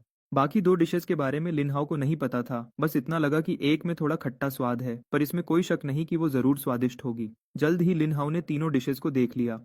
गोंगबाओजी दिंग की तो बात ही अलग है। तांगचू लीजी का रंग लाल और चमकीला था, तेल से भरा और मीठा खट्टा जो लुभाता था। ऊपर से चीनी और सिरके की एक चमकीली परत थी जो रोशनी में चमक रही थी। पास गए बिना ही खट्टा मीठा स्वाद नाक में जा रहा था। खट्टेपन से मुंह में पानी आ गया। अब हुई गुओरू को देखो। इसमें चर्बी और मांस वाला पोर्क चुना गया था, पतले टुकड़ों में कटा हुआ और तेज आंच पर भुना हुआ। चर्बी का तेल निकल गया था। मांस के टुकड़े हल्के मुड़ गए थे और किनारे से थोड़े जल गए थे। मानो वो अपने स्वाद की कहानी सुना रहे हों। हर एक टुकड़ा अपने ही तेल में भीगा हुआ चमक रहा था। हल्की चर्बी मांस पर लटकी हुई थी, लुभाने वाली चमक दिखा रही थी। एक बार देखने से ही भूख बढ़ जाती है, खासकर ऐसे जमाने में जहाँ पेट भर खाना भी मुश्किल हो। मांस तो बहुत बड़ी चीज है, जैसे ये हुई गोरू। एक बार देखते ही तेल से भरा हुआ खाना। ये तो ऐसा है कि साल में एक बार त्योहार पर ही 2 बार देखने को मिलता है, बस 2 बार देख लो, उससे ज्यादा नहीं देखने देते थे। और खाने की तो बात ही मत करो। इतनी प्लेट सामने रखी देखकर गांव का बच्चा इस लालच को कैसे रोक पाए। ये तो जनता का इम्तिहान लेने जैसा है। कौन सा इंसान ऐसा इम्तिहान झेल सकता है। दुकानदार जी। लिन हाओ इतना उत्सुक था कि उसे समझ नहीं आ रहा था कि हाथ कहाँ रखे। कल सिर्फ उस गोंग बाओजीदिंग ने मुझे पूरी रात याद दिलाई। आज दुकानदार ने मुझे सीधे 3 डिशेस दे दी। मैं इतना भावुक हूँ कि भगवान को 300 बार माथा टेकना चाहता हूँ। भगवान की आंखें खुल गई हैं। इतने समय से गरीब मैं आखिरकार दुकानदार जैसे नेक इंसान से मिल गया। खाओ खाओ जल्दी खाओ, खाना ठंडा हो गया तो स्वाद नहीं आएगा। लूमिंग हमेशा ग्राहकों को जल्दी करने के लिए कहता था। गरम गरम खाओ, खाना ठंडा होते ही वापस फ्रोजन जैसा स्वाद हो जाता है। वो एहसास बड़ा अजीब होता है, वरना हमेशा लगता है कि बर्फ जैसी महक आ रही है। और वैसे भी ये तो बस 15 रुपये की 3 फ्रोजन प्री कुक्ड डिशेज हैं, इतना उत्सुक होने की जरूरत नहीं है। इतना उत्सुक। बहुत स्वादिष्ट, बहुत ही स्वादिष्ट है। खाना सामने देखकर लिन हाउ ने और कुछ नहीं सोचा, बस खाना उठाया और बड़े बड़े निवाले लेने लगा। ये कितना खुशबूदार है, वो भी कितना खुशबूदार है। लिन हाओ मन ही मन खुश था। जबरदस्त। खट्टा मीठा टांगचू लीजी उसकी उम्र के बच्चे के लिए सबसे ज्यादा आकर्षक था। जैसे चीनी और सिरका, ये महंगे मसाले उसने अपनी जिंदगी में कभी नहीं चखे थे, पहली बार खाया। इसने तो उसकी सोच ही बदल दी। स्वादिष्ट, सच में बहुत स्वादिष्ट था। हुई गुओरू की तो बात ही अलग थी। भरपूर तेल और एक निवाला सफेद चावल, ये तो स्वर्ग जैसा जीवन था। जब लिन हाउ स्वाद में खोया हुआ था, तभी दरवाजे पर घोड़े के टपने की आवाज आई और सुनने में लग रहा था कि एक से ज्यादा घोड़े हैं, जो दूर से करीब इस तरफ भागे आ रहे थे। जल्द ही घोड़े सवार दिखाई दिए। लूमिंग ने दरवाजे के बाहर ध्यान से देखा। ओह, क्या ये वही वंग चंग नहीं है जो कल ही गया था? क्या ये मुमकिन है? इतनी जल्दी वापस कैसे आ गया? यही है, देखा? मैंने कहा था ना कि ये भूत प्रेत वाली दुकान नहीं है। वांग चांग ने दिन दिहाड़े दुकान खुली देखकर राहत की सांस ली। शुक्र है, ये कोई भ्रम नहीं है, ये दुकान सच में है। पीछे आए लोग भी थोड़े हैरान थे। सोचा था कि उनका मालिक पागल हो गया है, पर अब लगता है ऐसा नहीं है। लेकिन क्या इस दुकान में सच में वैसा खाना है जैसा मालिक ने बताया था? ये तो मुमकिन नहीं लगता। कुछ लोगों ने शक के साथ घोड़े से उतरकर इधर उधर देखा। ये दुकान तो बहुत छोटी और पुरानी लग रही थी। दुकान का स्वादिष्ट खाने से क्या लेना देना। ओह, कितनी अच्छी खुशबू है, सच में बहुत अच्छी। लेकिन पिछली बार के स्वाद से थोड़ा अलग है। वांग चांग सबसे आगे था, तो जाहिर है कि खुशबू सबसे पहले उसी ने सूंघी। सबकी हैरानी की परवाह किए बिना वो सीधे हॉल में दौड़ गया। टैंग लिन हाउ के सामने पहुंच गया। उसने वही 3 प्लेट्स देखी जो आधी खाई जा चुकी थी। ये क्या है? वांग चांग ने सामने रखी 3 प्लेट्स की तरफ इशारा किया। उसके हाथ थोड़े कांप रहे थे। पिछली बार जब मैं आया था तब तो मुझे इतना कुछ स्वादिष्ट नहीं दिखा था, सिर्फ गोंग बाओ जिदिंग खाया था। जब सोचा कि मैंने 2 और स्वादिष्ट डिशेस मिस कर दी तो मैं गुस्से से कांपने लगा। मैं मालिक से बहस करना चाहता था। ओह, वो दोनों डिशेस, एक टांगचू लीजी है और एक हुई गो रू है। लूमिंग ने एक नज़र डाली और सहजता से नाम बता दिए। वांग चांग भले ही अच्छा इंसान था, पर वो कैश देता था। मेरे लिए ये लिन हाओ द्वारा लाए गए फायदे से कम था। ये तो बस एक आम वक्त था। मैं कह रहा हूँ कि जब तुम्हारे पास इतनी अच्छी डिशेज हैं तो पिछली बार मुझे क्यों नहीं दी? क्या तुम मुझे कम समझते हो? क्या तुम्हें लगता है मैं पैसे नहीं दे सकता? ओह, मैं समझ गया, जरूर उस वक्त रात बहुत हो गई थी और किचन में सामान नहीं होगा। वांग चांग गुस्सा होते हुए भी लूमिंग को बचाने का बहाना ढूंढ रहा था। नहीं, उस वक्त मैंने तुमसे पूछा था, तुमने खुद मना किया था। लूमिंग ने कोई परवाह नहीं की। उस वक्त मैंने सच में पूछा था, ये इल्जाम मैं नहीं लेने वाला। पूछा था? एह, क्या सच में? वांग चांग थोड़ा शर्मिंदा हुआ, शायद ऐसा ही हुआ था। उस वक्त मुझे लगा कि इस छोटी सी दुकान में एक डिश अच्छी मिल जाए वही बहुत है, बाकी डिशेस पर तो मैंने ध्यान ही नहीं दिया। किसे पता था कि बाकी डिशेस भी इतनी स्वादिष्ट होंगी। मैं अब उस दिन वापस जाना चाहता हूँ। खुद को 2-4 थप्पड़ मारने का मन कर रहा है। मालिक जो सजेस्ट करे वही ऑर्डर करना चाहिए था। पैसे की तो कमी नहीं थी, नखरेबाजी क्यों की? आखिर में नुकसान तो मेरा ही हुआ। उस वक्त तुम यहाँ बैठे थे और मैंने तुम्हें इंट्रोड्यूस किया था। लूमिंग ने ईमानदारी और गंभीरता से सर हिलाया। उस वक्त का सीन वापस याद दिलाने की कोशिश की। रुको, बस करो। और कौन सी डिशेज हैं? दुकानदार, तुम एक बार में ही बता दो, मुझे सब चाहिए। वांग चांग ने उसकी बात बीच में ही काट दी। अब नहीं है, आज सिर्फ ये 3 डिशेस तैयार की थी। अच्छी चीजें धीरे धीरे देनी चाहिए, एक बार में सब दे दूंगा तो मजा नहीं आएगा। लूमिंग मन ही मन कैलकुलेशन कर रहा था। और वैसे भी मुझे स्टॉक भी तो क्लियर करना है। वांग चांग को मैं अच्छे से जानता हूँ। ये पक्का स्टॉक क्लियर करने वाला इंसान है, इसलिए खाना थोड़ा थोड़ा करके देना होगा। अगर इसने ज्यादा खा लिया और इसे पता चल गया कि कौन सी डिश इसे सबसे ज्यादा पसंद है और बाकी डिशेस ऑर्डर नहीं की तो फ्रिज में रखे उस हजारों रुपए के फ्रोजन प्री कुक्ड खाने का क्या होगा? धीरे धीरे ही सही, जितना हो सके उतना तो क्लियर करूं। तो ठीक है, ये तीनों डिशेस हर एक की 10-10 प्लेट्स ले आओ। वांगचांग ने हाथ हिलाया। सच में स्टॉक क्लियर करने का रास्ता शुरू हो गया। रुको। लूमिंग तुरंत किचन की तरफ नहीं मुड़ा। और क्या बात है? वांगचांग थोड़ा चिढ़ गया। उसे खाना खाने की जल्दी थी। वो खाने की कीमत बढ़ गई है। बढ़नी ही चाहिए थी, कितनी बढ़ी? वांगचांग को बिल्कुल भी हैरानी नहीं हुई। इतना स्वादिष्ट खाना है, मैं होता तो मैं भी बढ़ा देता। बस पता नहीं कि कहीं बहुत ज्यादा ना बढ़ा दे। अगर ज्यादा हुई तो भी दांत पीस कर खाना पड़ेगा। ज्यादा से ज्यादा कुछ वक्त कम खा लूंगा। हर डिश 50 की, लूमिंग ने सोचा। कीमत 5 गुना कर दी। ये कीमत ठीक है, थोड़ा प्रॉफिट भी हो जाएगा और आम लोग भी खाने की कोशिश कर सकते हैं। आखिर स्टॉक सिर्फ अमीर लोगों के भरोसे तो क्लियर नहीं हो सकता। 50 ताइल एक डिश के? दुकानदार, तुम तो बहुत बड़े लुटेरे हो। ठीक है, पहले हमें हर डिश की 2-2 प्लेट्स दे दो। वांग चांग ने दर्द के साथ अपने पैसे छुए। जमाना 300 ताइल चांदी। मैं एक बार का सफर करता हूँ तो कभी कभी इतना ही कमाता हूँ। नहीं मालिक, क्या तुम पागल हो गए हो? वो 50 ताइल एक डिश के हैं। भले ही शाही रसोई का मुख्य बावर्ची खाना बनाए, तब भी शायद 50 ताइल की न हो। ये तो पक्का लुटेरी दुकान है। चलो चलो, हम चलते हैं। पीछे खड़े लोग जो पहले बड़े शौक से देख रहे थे, 50 ताइल एक डिश की बात सुनते ही तुरंत खड़े नहीं रह पाए। ये खाना है या चांदी खाना है? ऐसा नहीं है कि हमारा इतना बड़ा एस्कॉर्ट एजेंसी ये कीमत अफोर्ड नहीं कर सकती। असल बात यह है कि क्या ये पैसा वसूल है? खुशबू तो अच्छी है, पर खुशबू वाली चीजें तो बहुत होती हैं। इनमें से कितनी चीजें ऐसी हैं जो 50 ताइल के लायक हैं? ताइफेंग लू की वो कुछ खास डिशेस भी सिर्फ इसलिए महंगी हैं क्योंकि उनके इंग्रेडिएंट्स मुश्किल से मिलते हैं, इसलिए मुश्किल से उनकी कीमत बढ़ाई गई है। पर सामने रखी ये 3 डिशेस में क्या इंग्रेडिएंट्स हैं? पोर्क, चिकन और कुछ ऐसी सब्जियां जिनके बारे में पता भी नहीं। कैसे भी देखो, ये महंगे इंग्रेडिएंट्स से जुड़ी हुई नहीं लगती। इस तरह की डिश के लिए 50 ताइल मांगने की हिम्मत। अगर हम इस ब्लैक शॉप को तोड़ न दें तो समझो हमारा स्वभाव बहुत अच्छा है। नहीं नहीं नहीं, यहाँ का खाना सच में बहुत स्वादिष्ट है। चखो, तुम लोग चखो तो पता चल जाएगा। ये खाना मेरी तरफ से है, मैं पैसे दूंगा। वैंग चांग ने तो स्वाद चखा हुआ था। ताइफेंग लू की सारी खास डिशेस मैंने खाई हैं। बस इतना कह सकता हूँ कि वहाँ सिर्फ इंग्रेडिएंट्स थोड़े महंगे हैं यहाँ के खाने के मुकाबले।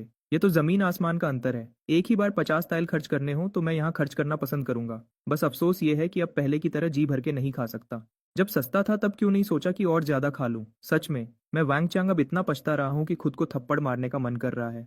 कभी 10 वैन की एक प्लेट कुंग पाओ चिकन मेरे सामने थी, मैंने उसकी कदर नहीं की। जब डिश महंगी हो गई तब पछतावा हो रहा है। दुनिया में इससे ज्यादा दर्दनाक कुछ नहीं हो सकता।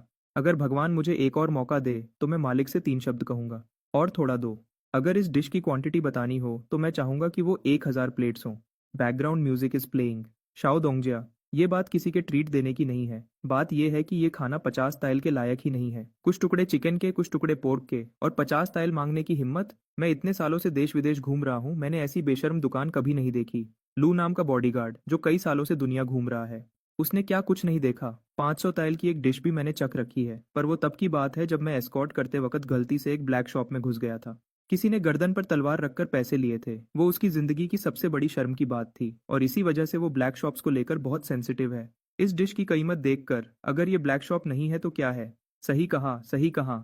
ऐसी ब्लैक शॉप को अगर तोड़ न दिया जाए तो ये उनकी मेहरबानी है। आखिर खाना है या नहीं? नहीं खाना तो बाहर चले जाओ।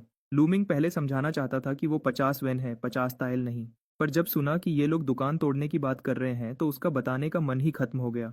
इनकी मेहनत की कमाई कमा रहा हूँ, ऊपर से ये लोग मुझे आंखें दिखा रहे हैं। क्या मैं इनका कर्जदार हूँ? वैसे भी केटरिंग का बिजनेस ज़्यादा पैसे नहीं कमाता। अगर frozen ready to eat packets का स्टॉक बहुत ज़्यादा जमा ना होता तो मैं तो प्रोफेशन ही बदल लेता। एक क्लिनिक खोलना क्या बुरा होता? एक तरफ जड़ी बूटियां खरीदता, दूसरी तरफ बैनलान इबुप्रोफेन और थोड़े एंटीबायोटिक्स बेचता। आराम से दोनों तरफ से कमाई होती। क्या पता पुराने जमाने में कोई गॉडली डॉक्टर ही बन जाता। खाओ खाओ खाओ। शाओ दोंगजिया, मैं हूं या तुम लोग? सब बैठ जाओ। जो भी कहना है खाना खाने के बाद कहना। मालिक, मैंने जो ऑर्डर दिया था वही लाओ। वांग चांग को सच में डर था कि खाना नहीं मिलेगा, इसलिए उसने सीधे शाओ दोंगजिया वाला रोब दिखा दिया। लूमिंग की जिद मैं देख चुका हूँ। एक रेस्टोरेंट सुबह नहीं खुलता, वो तो अलग बात है। दोपहर को भी नहीं खुलता? क्या ये कोई नॉर्मल इंसान कर सकता है? पर मानना पड़ेगा, उसके पास जिद्दी होने की काबिलियत है। वो खाना इतना स्वादिष्ट है कि अगर इस खाने की वजह न होती तो मैं 100-200 मील दूर चलकर यहाँ सिर्फ एक निवाला खाने नहीं आता। आखिर आगे भी शाओ दोंगजिया के नीचे काम करना है, इसलिए बाकी बॉडीगार्ड्स चाहे कितने भी नाखुश हों, उन्हें बैठना ही पड़ा। लूमिंग ने ये देखा तो कुछ नहीं कहा और सीधे किचन में चला गया। वांग चंग ने बाकी लोगों को खाली टेबल पर बैठाया। बॉडीगार्ड एजेंसी का काम बिजी रहता है, इसलिए ज्यादा बॉडीगार्ड्स फ्री नहीं थे। इस बार सिर्फ 2 लोगों को लाया था। एक का नाम चेन है, एक का डेंग। दोनों एजेंसी के पुराने लोग हैं, इसलिए भले ही अंदर से नाराज हों, शाओ दोंगजा के कहने पर वो सामने से बहस नहीं करेंगे। बात करते करते लिन हाओ ने अपना खाना खत्म कर लिया था। परफेक्ट समय का आनंद लेने के बाद मुझे तभी वांग चांग से बात करने का मौका मिला। असल में वांग चांग मेरा बेनिफैक्टर है। अगर वांग चांग न होता तो मुझे लूमिंग जैसा अच्छा मालिक नहीं मिलता। ओह, क्या तुम वही लड़के हो जो कल आया था? ये जगह इतनी महंगी है, तुम यहाँ खाना अफोर्ड कर सकते हो? वांग चांग थोड़ा हैरान था। नहीं नहीं, मालिक ने मुझे ट्रीट दिया है। मैं जड़ी बूटियां चुनने में मदद करता हूँ, मालिक खाना खिलाते हैं। कौन सी ऐसी जड़ी बूटी है जिसे चुनने के लिए 50 ताइल की डिश खिलाई जा रही है? वांग चांग भी हैरान था। क्या मैं भी प्रोफेशन बदल लूं? बस आम जड़ी बूटियां हैं। मालिक का दिल अच्छा है, मुझे बेचारा समझकर खाना खिला देते हैं। उसका दिल अच्छा है। 50 ताइल की एक डिश, इसका दिल तो शायद स्याही के बर्तन से निकला हुआ काला है। बॉडीगार्ड आखिर जवान था। वो और नहीं सुन सका। हम असल में इतना महंगा भी नहीं है। कल एक लड़की ने एक डिश के लिए सिर्फ 10 ताइल खर्च किए थे। मालिक असल में काफी अच्छे हैं। थोड़ी देर में अच्छे से पेश आना, शायद डिस्काउंट भी मिल जाए, लिन हाओ ने धीरे से कहा। लू बॉडीगार्ड ने मुंह से पानी की फुहार छोड़ दी। सुनो, क्या ये इंसानों वाली बात है? सिर्फ 10 ताइल का क्या मतलब? 10 ताइल में तो टाइफेंग लू में एक वक्त का खाना हो जाता है। क्या इस कस्बे के लोग पैसे को पैसा नहीं समझते? जब ये लोग बात कर रहे थे तब तक किचन के माइक्रोवेव शेफ ने 6 प्लेट्स तैयार कर ली थी। खुशबू से भरी हुई प्लेट्स टेबल पर लाई गई। ये देखकर बॉडीगार्ड्स थोड़े हैरान हुए। हुनर की बात अलग है, पर खाना महंगा होने के बावजूद खाना परोसने की रफ्तार सच में तेज है। सिर्फ इस बात में टाइफेंग लू इसका मुकाबला नहीं कर सकता। वहाँ खाना परोसने में बहुत देरी होती है। पहले से ऑर्डर देना पड़ता है, वरना बहुत इंतजार करना पड़ता है। 2 प्लेट्स कुंग पाओ चिकन, 2 प्लेट्स हुई गोरू, 2 plates sweet and Sawar pork और एक बोल चावल मुफ्त। खाना तैयार है। लू मिंग ने बिना किसी भाव के प्लेट्स टेबल पर रख दी। खाना शुरू। वांग चांग जो पहले से ही बेचैन था, उसने तुरंत चॉपस्टिक्स उठाई। खाना शुरू कर दिया। सिर्फ एक निवाले में मेरी आंखों में आंसू आ गए। यही वो स्वाद है जिसके लिए मैं दिन भर तड़प रहा था। वो एहसास कि जैसे स्वाद मेरी जीभ पर नाच रहा हो, आखिरकार वापस आ गया। बाकी लोग इसे ज्यादा अहमियत नहीं दे रहे थे। खाना खुशबूदार तो है, पर इतना भी नहीं, खासकर लू बॉडीगार्ड जो वांग चांग को बचपन से बड़ा होते देख रहा था। वो तो उसके साथ उसके पसंदीदा खाने के लिए नहीं लड़ेगा। ऊपर से ये तो 50 तायल वाली डिश है। मैं जिंदगी भर देश विदेश घूमा हूँ, क्या नहीं चखा। ऊपर से मेरी उम्र में स्वाद की पहचान कम हो जाती है, सब कुछ एक जैसा ही लगता है। इसलिए उसने अपनी शराब की बोतल निकाली और धीरे धीरे पीने लगा। चैन बॉडीगार्ड तो दिल से इस दुकान को कुछ नहीं समझता था। उसने लू बॉडीगार्ड की तरह अपनी बोतल निकाल ली। डेंग बॉडीगार्ड थोड़ा मिलनसार था। वो न लड़ता था न गुस्सा करता था। खाना मिल रहा है तो वो खाएगा। इसलिए वांगचांग के बाद वही दूसरा था जिसने चॉपस्टिक्स उठाई। खाना खाने में शर्म आ रही थी, पर मुफ्त के चावल तो चखे जा सकते हैं ना। वांगचांग भी हैरान था। खाने से पहले उसने इसे हल्का लिया था, पर एक निवाला चावल का अंदर गया तो मीट की महक और हल्की सी मिठास मुंह में भर गई। सफेद चावल। हे भगवान, क्या ये सच में सफेद चावल हैं? मुझे ऐसा क्यों लग रहा है कि ये पहले खाए हुए चावल से बिल्कुल अलग हैं? ये टेक्सचर, ये स्वाद। मेरी आंखें फट गईं। मुझे लगा सिर्फ ये चावल ही। मैं एक पूरा बोल खा सकता हूँ। जब चावल इतने स्वादिष्ट हैं तो खाना? उम्मीद के साथ डेंग बॉडीगार्ड ने सावधानी से हुई गोरू की तरफ अपनी पापी चॉपस्टिक्स बढ़ाई। एक टुकड़ा हुई गोरू मुंह में गया तो फैट की महक और कुछ ऐसे स्वाद जो बयान नहीं किए जा सकते, उसने उसे सीधे आसमान पर पहुंचा दिया। इस पल मुझे वैंग चांग का एहसास समझ आया। ऐसा खाना 50 तायल क्या, अगर 100 तायल भी मांगे तो मैं खाने को तैयार हूँ। पर जो खाना अभी टेबल पर आया था वो पलक झपकते ही आधा कैसे हो गया। ऊपर देखा तो वांग चांग बजर्क मोड में था। चॉपस्टिक्स टेबल पर उड़ रही थी। पलक झपकते ही खाना 1/8वां हिस्सा कम हो गया। अब मैं शर्म नहीं कर सकता था। एक दांव चलाकर सीधे अपनी प्लेट की तरफ बढ़ा। पूरी तरह पागलपन, बस ऐसे ही। तुम में करते हुए सिर्फ 2 मिनट में टेबल की 6 डिशेस चैन बॉडीगार्ड और लू बॉडीगार्ड की हैरानी भरी आंखों के सामने गायब हो गई। वांग शाओ, तय हुआ था कि ट्रीट तुम दोगे तो ये प्लेट्स तो हम दोनों बांट लेंगे। दोनों ने खाना खत्म करने के बाद भी मन नहीं भरा और चमकती हुई प्लेट्स को देखकर एक साथ उन्हें पकड़ने के लिए झपट पड़े। झूठ मत बोलो, तय हुआ था कि मैं बस तुम्हारे साथ देखने आया हूँ, और पैसे भी मैंने दिए हैं, तो मुझे 4 प्लेट्स मिलनी चाहिए और तुम्हें 2। मैं प्लेट्स कैसे छोड़ सकता हूँ? वो ग्रेवी देखकर ही पता चल रहा है कि चावल के साथ क्या कमाल करेगी।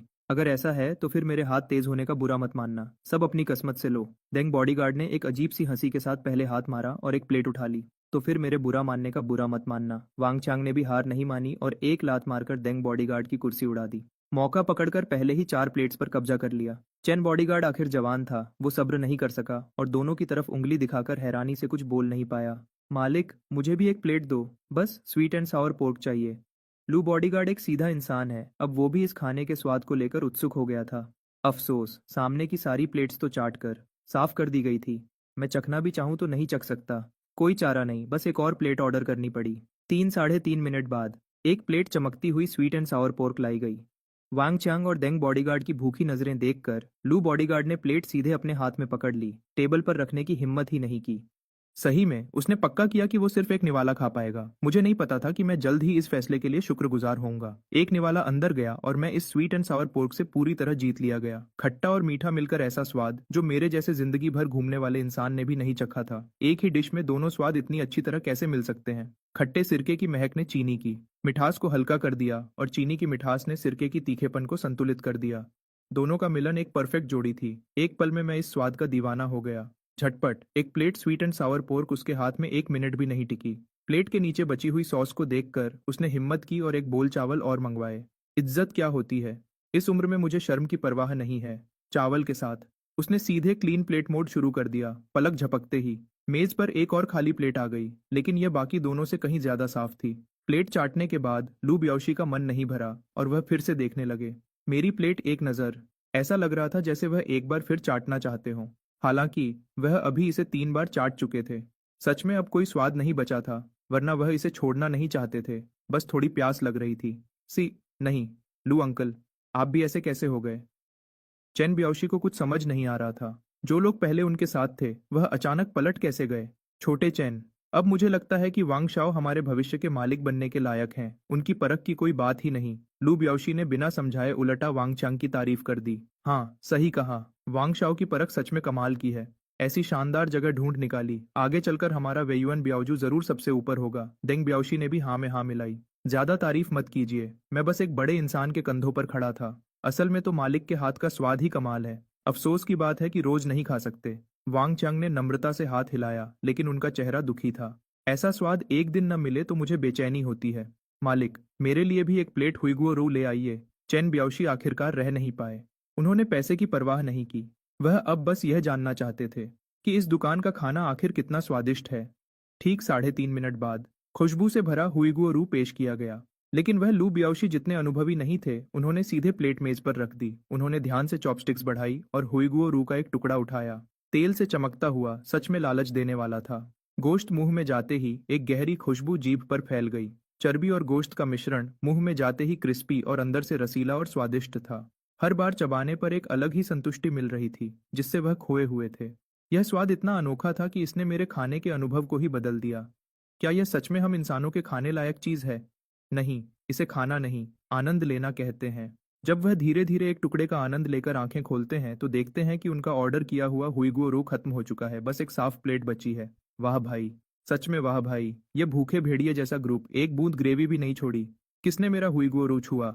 चैन ब्याओशी ने गुस्से में चिल्लाकर कहा। मेज के तीनों लोग इधर उधर देखने लगे जैसे कुछ हुआ ही न हो, लेकिन उनके माथे के पसीने से पता चल रहा था कि अभी यहाँ जरूर कोई लड़ाई हुई है। छोड़ो छोड़ो, मालिक बिल ले आइए, सब मेरे हिसाब में लिख दीजिए। आखिरकार वांग चांग से रहा नहीं गया और उन्होंने मालिक को बिल के लिए बुलाया। आखिर मैं इनका भविष्य का लीडर हूं, तो कुछ तो दिखाना पड़ेगा ताकि लोग जुड़ सकें। कुल 8 प्लेट, चावल मुफ्त हैं, कुल 400 वैन। लूमिंग ने बिना एबेकस के ही बोल दिया। 400 वैन? क्या? क्या एक प्लेट के 50 तायल नहीं थे? वांग चांग दंग रह गए। यह तो बात से अलग था। क्या 50 तायल, 50 वैन? क्या तुम्हें लगता है मैं कोई लुटेरी दुकान चला रहा हूँ? लूमिंग के सर पर गुस्से की लकीरें उभर आईं। मैं कितना भी बुरा इंसान बन जाऊं, लेकिन कीमत 50,000 गुना नहीं बढ़ा सकता। और वैसे भी ये तो इंडस्ट्रियल लाइन से बनी हुई पहले से तैयार चीजें हैं। अगर मुझ में थोड़ी भी ईमानदारी बची है तो मैं इतना बुरा नहीं हूँ। अभी तो 50 तायल कहाँ था ना। अरे मैं तो डर गया था कि कितना बढ़ गया है। सिर्फ 50 वैन एक प्लेट? हर डिश की 10-10 प्लेट और ले आओ। वांग चांग को तब समझ आया कि शुरू से मालिक ने सिर्फ 50 कहा था, तायल का नाम ही नहीं लिया था। यह तो उनकी अपनी गलती थी। वांग शाओ, आपने सही नहीं किया। हाँ, सब आपकी गलती है, हमें गलतफहमी हुई। मालिक की दुकान लुटेरी नहीं बल्कि समाज सेवा कर रही है। बिल्कुल। इस कीमत और स्वाद में मालिक तो सच में भले इंसान है। सभी ब्याओशी ने वांग चांग पर निशाना साध लिया। उनका रवैया 180 डिग्री बदल गया। हालांकि 50 वैन एक प्लेट सस्ता नहीं था, लेकिन 50 तायल के झटके के बाद 50 वैन क्या चीज है। असल बात यह है कि खाना सच में बढ़िया और पैसा वसूल है। ठीक है, मेरी गलती है, मैं भरता हूँ। ये लीजिए 50 तायल चांदी, आज के खाने के पैसे। ज्यादा हो तो वापस मत करना, कम हो तो बता देना। वांग चांग वैसे भी दिल के बड़े थे। उनका ब्याओजू कभी कभी एक ट्रिप में 1,800 तायल कमा लेते थे। 50 तायल की डिश तो वह खा ही सकते थे। इतने छोटे पैसे की क्या परवाह। बहुत बढ़िया, खाना अभी आया। लूमिंग के मन में खुशी थी। पैसा हो तो सब कुछ मुमकिन है। 50 तायल चांदी मिल रही है तो ऐसे बड़े ग्राहक की सेवा तो करनी ही होगी। पैसा, वह तो सब कुछ पैसा है। पेट भर खाने के बाद शाम को वांग चांग अपने आदमियों के साथ वापस चले गए। अगले कुछ समय तक लूमिंग की दुकान शांत रही। वांग चांग कभी कभी खाना खाने आते थे, लेकिन पहली बार के अलावा दुकान में ज्यादा भीड़ नहीं होती थी। कभी कभी कोई व्यापारी काफिला गुजरता था। जब वह सुनते कि हर डिश 50 वैन की है, तो वह तुरंत अपना कदम पीछे खींच लेते और वापस चले जाते, बिना किसी झिझक के। खुशी की बात यह है कि अब मुझे इन छोटे मोटे ग्राहकों की परवाह नहीं है। उस अमीर लड़की और वांग चांग के सहयोग से मैंने कुछ ही दिनों में 2 लाख से ज्यादा कमा लिए। दुकान का साल भर का टारगेट पहले ही पूरा हो गया। और क्या चाहिए। मैंने तो यह भी सोचा था कि अगर 2 साल बाद फ्रिज का फ्रोजन सामान नहीं बिका तो सब वांग चांग को ही बेच दूंगा। उससे 1800 ताइल सोना ले लूंगा और बाकी की जिंदगी बिस्तर में लेटकर मोबाइल चलाऊंगा। बेशक ये बस एक सोच है, जब वक्त आएगा तब देखा जाएगा। खाना बेचने के अलावा जड़ी बूटियों के व्यापार में थोड़ी रुकावट आई। जंगली जड़ी बूटियों को उगने में वक्त लगता है। शुरू की कुछ बार की अच्छी कमाई के बाद मैंने लाखों कमाए, लेकिन बाद में मिलने वाली जड़ी बूटियां कम होती गईं। कोई चारा नहीं था। जो आसानी से मिल सकती थी वह खत्म हो गई। बाकी या तो मुश्किल जगह पर हैं या फिर बहुत दूर जाना पड़ता है। आमतौर पर कई दिन लग जाते हैं एक टोकरी भरने में, लेकिन यह मेरे लिए सही है। अगर रोज इतनी जड़ी बूटियां मिलती तो यह असाधारण होता।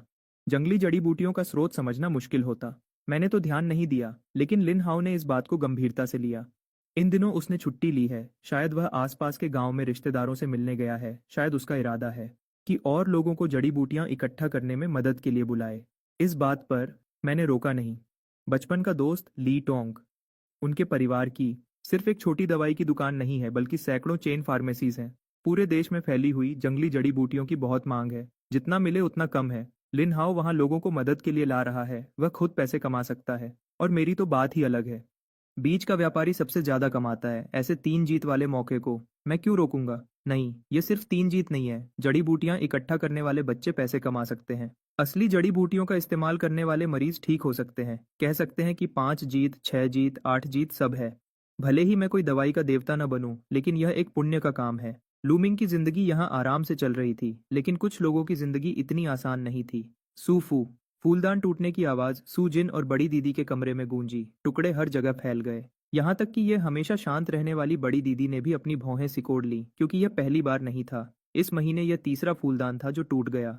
पिछले कुछ दिनों से उनकी दासी चिंग्या न जाने क्यों खोई खोई सी रहती है। बाल ठीक से नहीं बनाती, नहाने के पानी का तापमान सही नहीं होता, यहाँ तक कि चाय परोसते वक्त या तो ज्यादा भर देती है या गिर जाती है।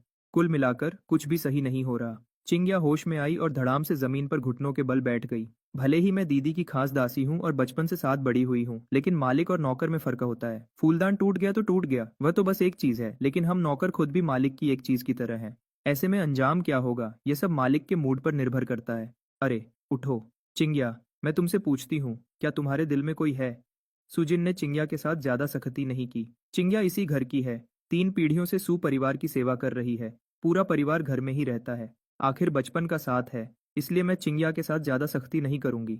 लेकिन मैं सच में हैरान हूं कि इस दासी को हुआ क्या है। घर में कोई समस्या। यह तो हो नहीं सकता। चिंग्या का पूरा परिवार सुपरिवार में ही है। सब कुछ ठीक है। अगर कुछ होता तो मुझे जरूर पता चलता। अगर घर की बात नहीं है तो शायद दिल में कोई है। ये समझ में आता है। 15-16 साल की उम्र है। प्यार होने की उम्र है। किसी नौजवान को पसंद करना स्वाभाविक है। बस डर ये है कि चिंग्या कहीं धोखा न खा जाए। अगर पैसा और प्यार दोनों गया और दिल भी टूट गया तो मुश्किल हो जाएगी। नहीं नहीं, ये कैसे हो सकता है। मैं तो दीदी की दासी हूँ। दीदी की अभी शादी नहीं हुई। नहीं, दीदी की शादी हो भी जाए तो भी नहीं। चिंग्या ने बार बार सर हिलाया। उसका चेहरा शर्म से लाल हो गया। कोई बात नहीं, तुम मेरी खास दासी हो, लेकिन हम बहनों जैसे हैं। अगर तुमने किसी अच्छे लड़के को पसंद किया है तो मैं तुम्हें आजाद कर दूंगी, ताकि तुम उसके साथ खुशी से रह सको।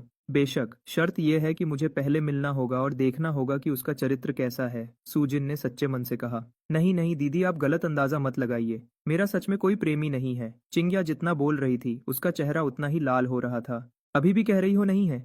चेहरा तो पके हुए फल की तरह लाल हो गया है। मुझे अंदाजा लगाने दो, क्या वह लियू अंकल का छोटा बेटा है। मुश्किल है। अगर होता तो कब का हो गया होता। जांग परिवार का वह लड़का। नहीं, वह भी नहीं। वह जैसा दिखता है तुम उसे पसंद भी नहीं करोगी। वह तो है घर के बाहर के लोग, पर हाल ही में हम ज्यादा बाहर भी नहीं निकले हैं। कहीं ऐसा तो नहीं कि तुम्हारा दिल उस रेस्टोरेंट के मैनेजर पर आ गया है। Background music is playing. मैंने एक एक करके सोचा। जितना सोचा उतना ही ये मुमकिन लग रहा है। इन दिनों हम सिर्फ एक बार बाहर निकले थे, मंदिर में पूजा करने के लिए। वह एक ननरी था। रास्ते में ड्राइवर के अलावा कोई मर्द तक नहीं दिखा था। इकलौते मर्द जो हमें मिले वह वही रेस्टोरेंट के मैनेजर थे। उम्र और शक्ल सूरत देखो तो सच में बात करने में थोड़े कड़वे होने के अलावा उनमें ऐसी बात तो है कि कोई एक बार देख ले तो याद रखे। पक्का वही है, कोई शक नहीं। मिस, आप क्या कह रही हैं? मैं उस दिल के काले इंसान को कैसे पसंद कर सकती हूँ? चिंग्या के चेहरे की लाली पूरी तरह गायब हो गई। बस चेहरे पर उलझन बची थी। अगर उस रेस्टोरेंट का खाना खाने से पहले की बात करें, तो शायद मैं उस मैनेजर से नफरत करती। पर उनके हाथ का खाना चखने के बाद मेरी सोच पूरी बदल गई। उस मैनेजर का दिल काला है, पर पूरी तरह नहीं। कम से कम वह खाना उस कीमत के लायक तो है। सच में नहीं, सच में नहीं। चिंग्या ने जोर से सर हिलाया। तो फिर इन दिनों तुम्हारा मन कहाँ भटक रहा है? आखिर ऐसी क्या बात है जो तुम मुझे नहीं बता सकती? असल में कुछ नहीं, बस घर से बाहर जाना था, आपसे छुट्टी मांगनी थी। चिंग्या थोड़ी झिझक रही थी। इन दिनों मैं करवटें बदलती रहती हूँ, नींद नहीं आती।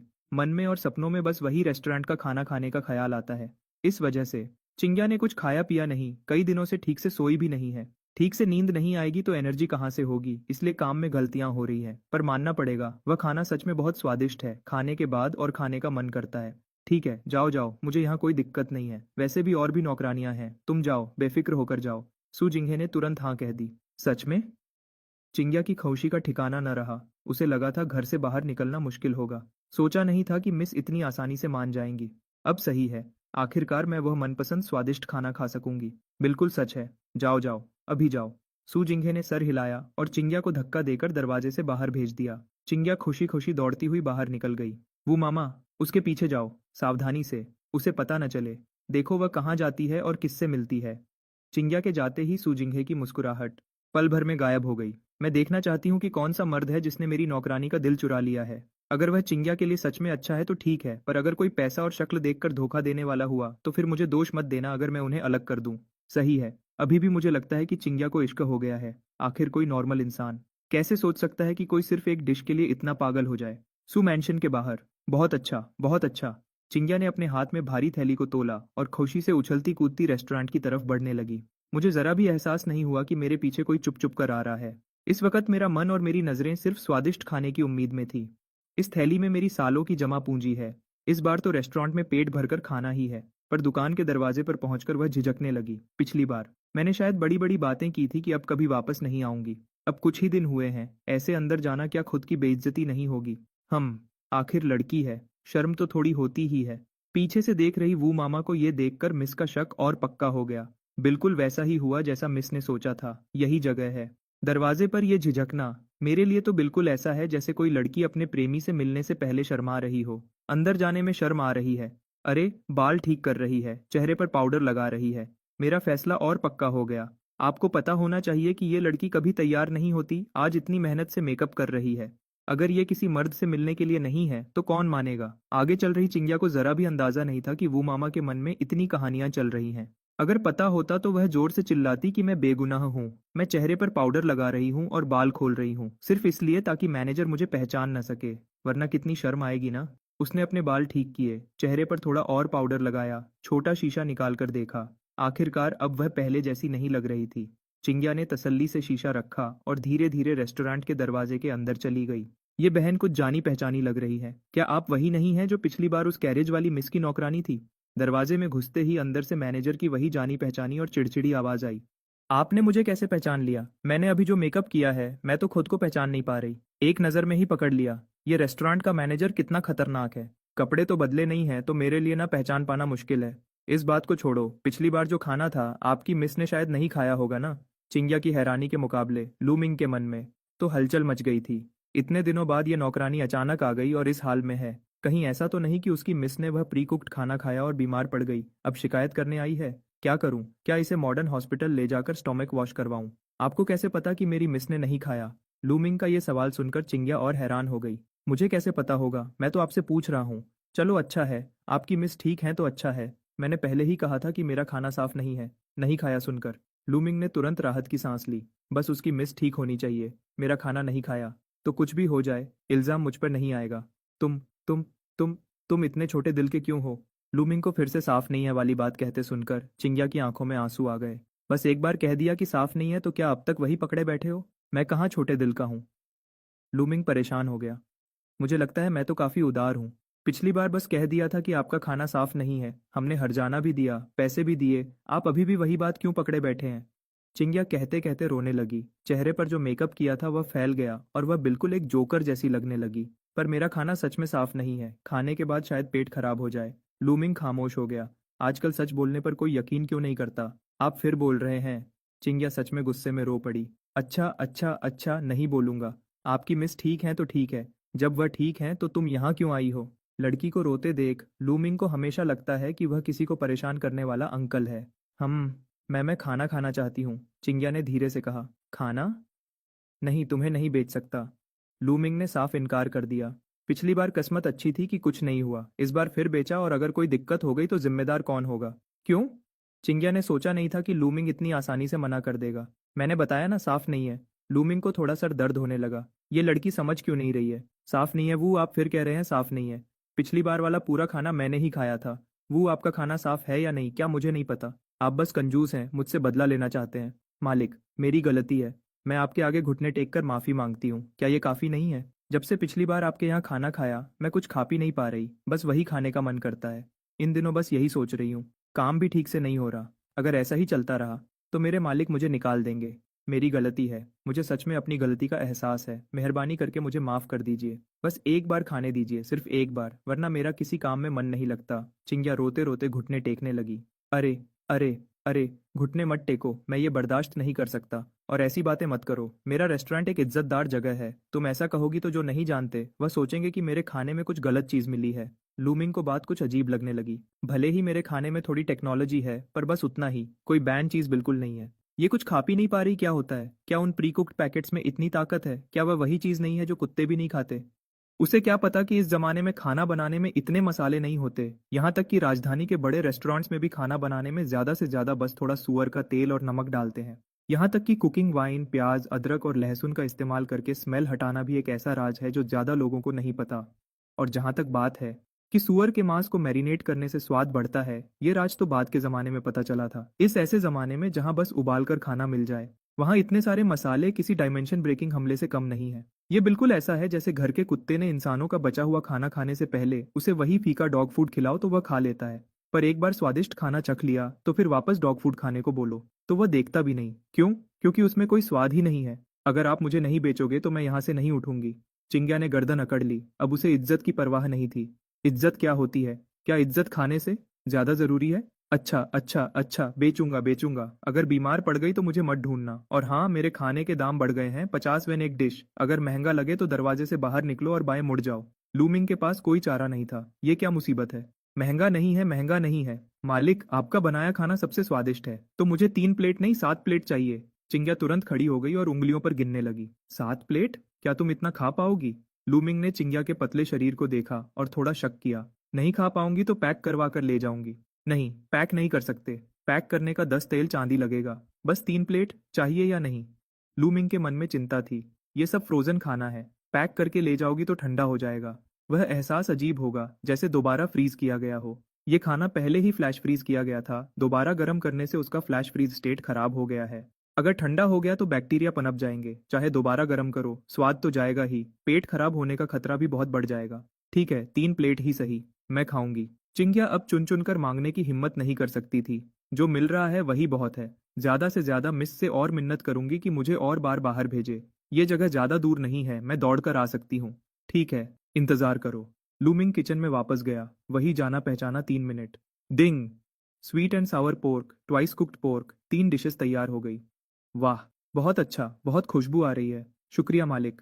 खाना टेबल पर आते ही चिंग्या ने बेसब्री से बड़े बड़े निवाले खाने शुरू कर दिए। लूमिंग बस सर हिलाता रहा। ट्वाइस कुक्ड पोर्क बहुत तेल वाला है, कैलोरीज का बॉम्ब है। कंग पाओ चिकन, चिकन को तेल में तलकर बनाया है और ऊपर से टोमेटो केचप का इस्तेमाल किया है। ये तरीका बिल्कुल असली नहीं है। स्वीट एंड सावर पोर्क की तो बात ही मत करो, स्टार्च इतना ज्यादा है कि क्रिस्पीपन ही खत्म हो गया। इन 3 डिशेस को कोई कैसे स्वादिष्ट कह सकता है? देखते ही पता चलता है कि इसे खाने की असली समझ नहीं है। स्वादिष्ट, सच में बहुत स्वादिष्ट। एक वक्त का खाना। चिंग्या ने पूरे आधे घंटे तक खाया, तब जाकर उसे तसल्ली मिली। वह वहां से निकल गई। Background music is playing. सू मैंशन। इस वक्त वू मामा पहले ही वापस आकर रिपोर्ट दे चुकी थी। क्या तुमने ध्यान से देखा? सू जिंघे अपने हाथ में लिए को हिलाते हुए बोली। फोजू ने एक तरफ पूछते हुए कहा। मैंने साफ साफ देखा है। चिंग्या हवेली का दरवाजा निकलते ही सीधे उस रेस्टोरेंट की तरफ गई। उसके हाथ में एक भरा हुआ पैसों का थैला था। दरवाजे के पास पहुंचकर उसने खास तौर पर एक इंसेंस स्टिक जलने जितने समय तक खुद को तैयार किया। अरे, उसने इतना पाउडर लगाया जैसे वो मुफ्त का हो, और बालों को भी बार बार ठीक किया।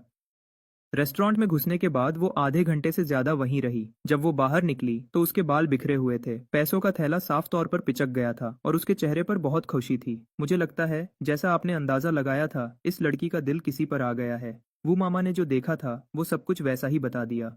क्या तुम्हें यकीन है कि वो रेस्टोरेंट में खाना खाने नहीं गई थी? ऐसा कैसे हो सकता है? कोई आधे घंटे से ज्यादा खाना कैसे खा सकता है? कौन खाना खाने से पहले एक इंसेंस स्टिक जलने जितना समय तैयार होने में लगाता है? और वैसे भी चिंग्या कोई पेटू लड़की नहीं है। पहले तो वो सबसे ज्यादा कंट्रोल करती थी, एक निवाला भी ज्यादा नहीं खाती थी। वो मामा ने बार बार अपना सर हिलाया। ठीक है, समझ गई, जाओ यहाँ से।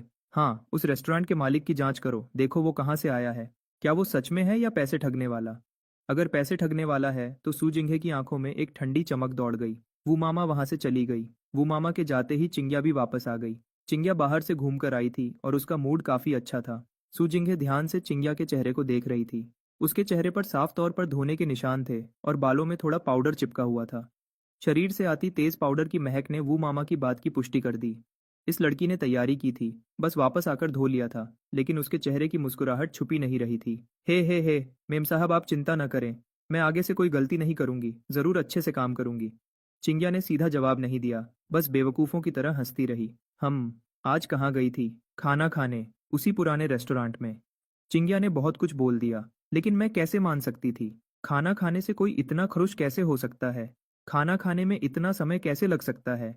खाना खाने के लिए पाउडर और मेकअप करने की क्या जरूरत थी? भूत ही माने।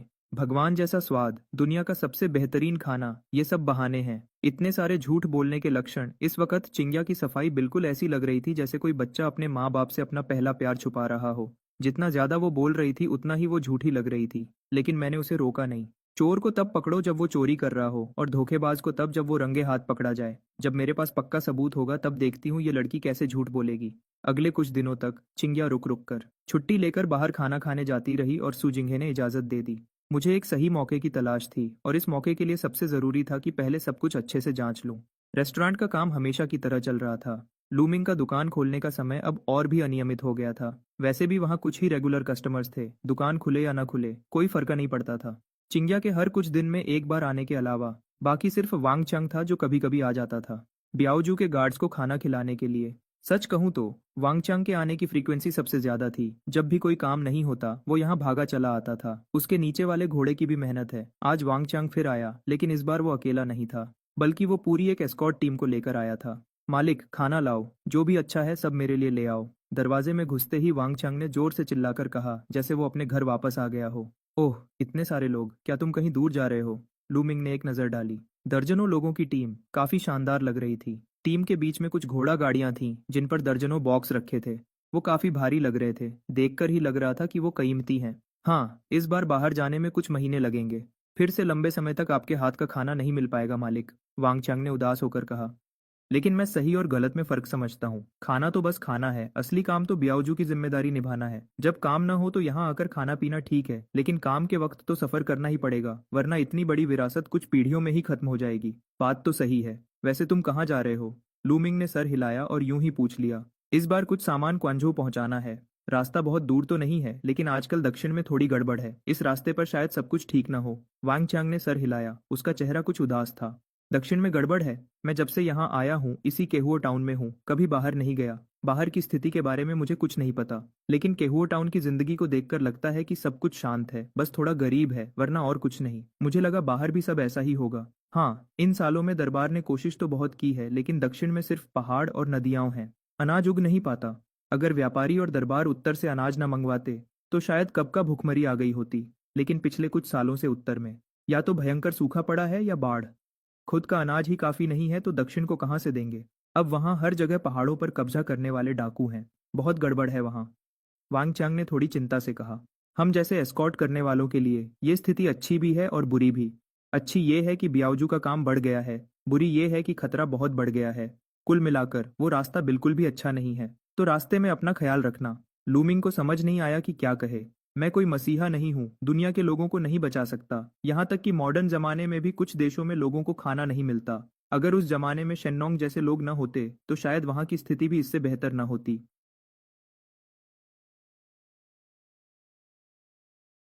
मुझे तो कोई चिंता नहीं है, अपनी मार्शल आर्ट्स के दम पर। मुझे तो कोई चिंता नहीं है, अपनी मार्शल आर्ट्स के दम पर। अगर सच में कुछ हुआ और मैं नहीं लड़ पाया तो भाग तो सकता ही हूँ। मुझे बस तुम्हारी चिंता है।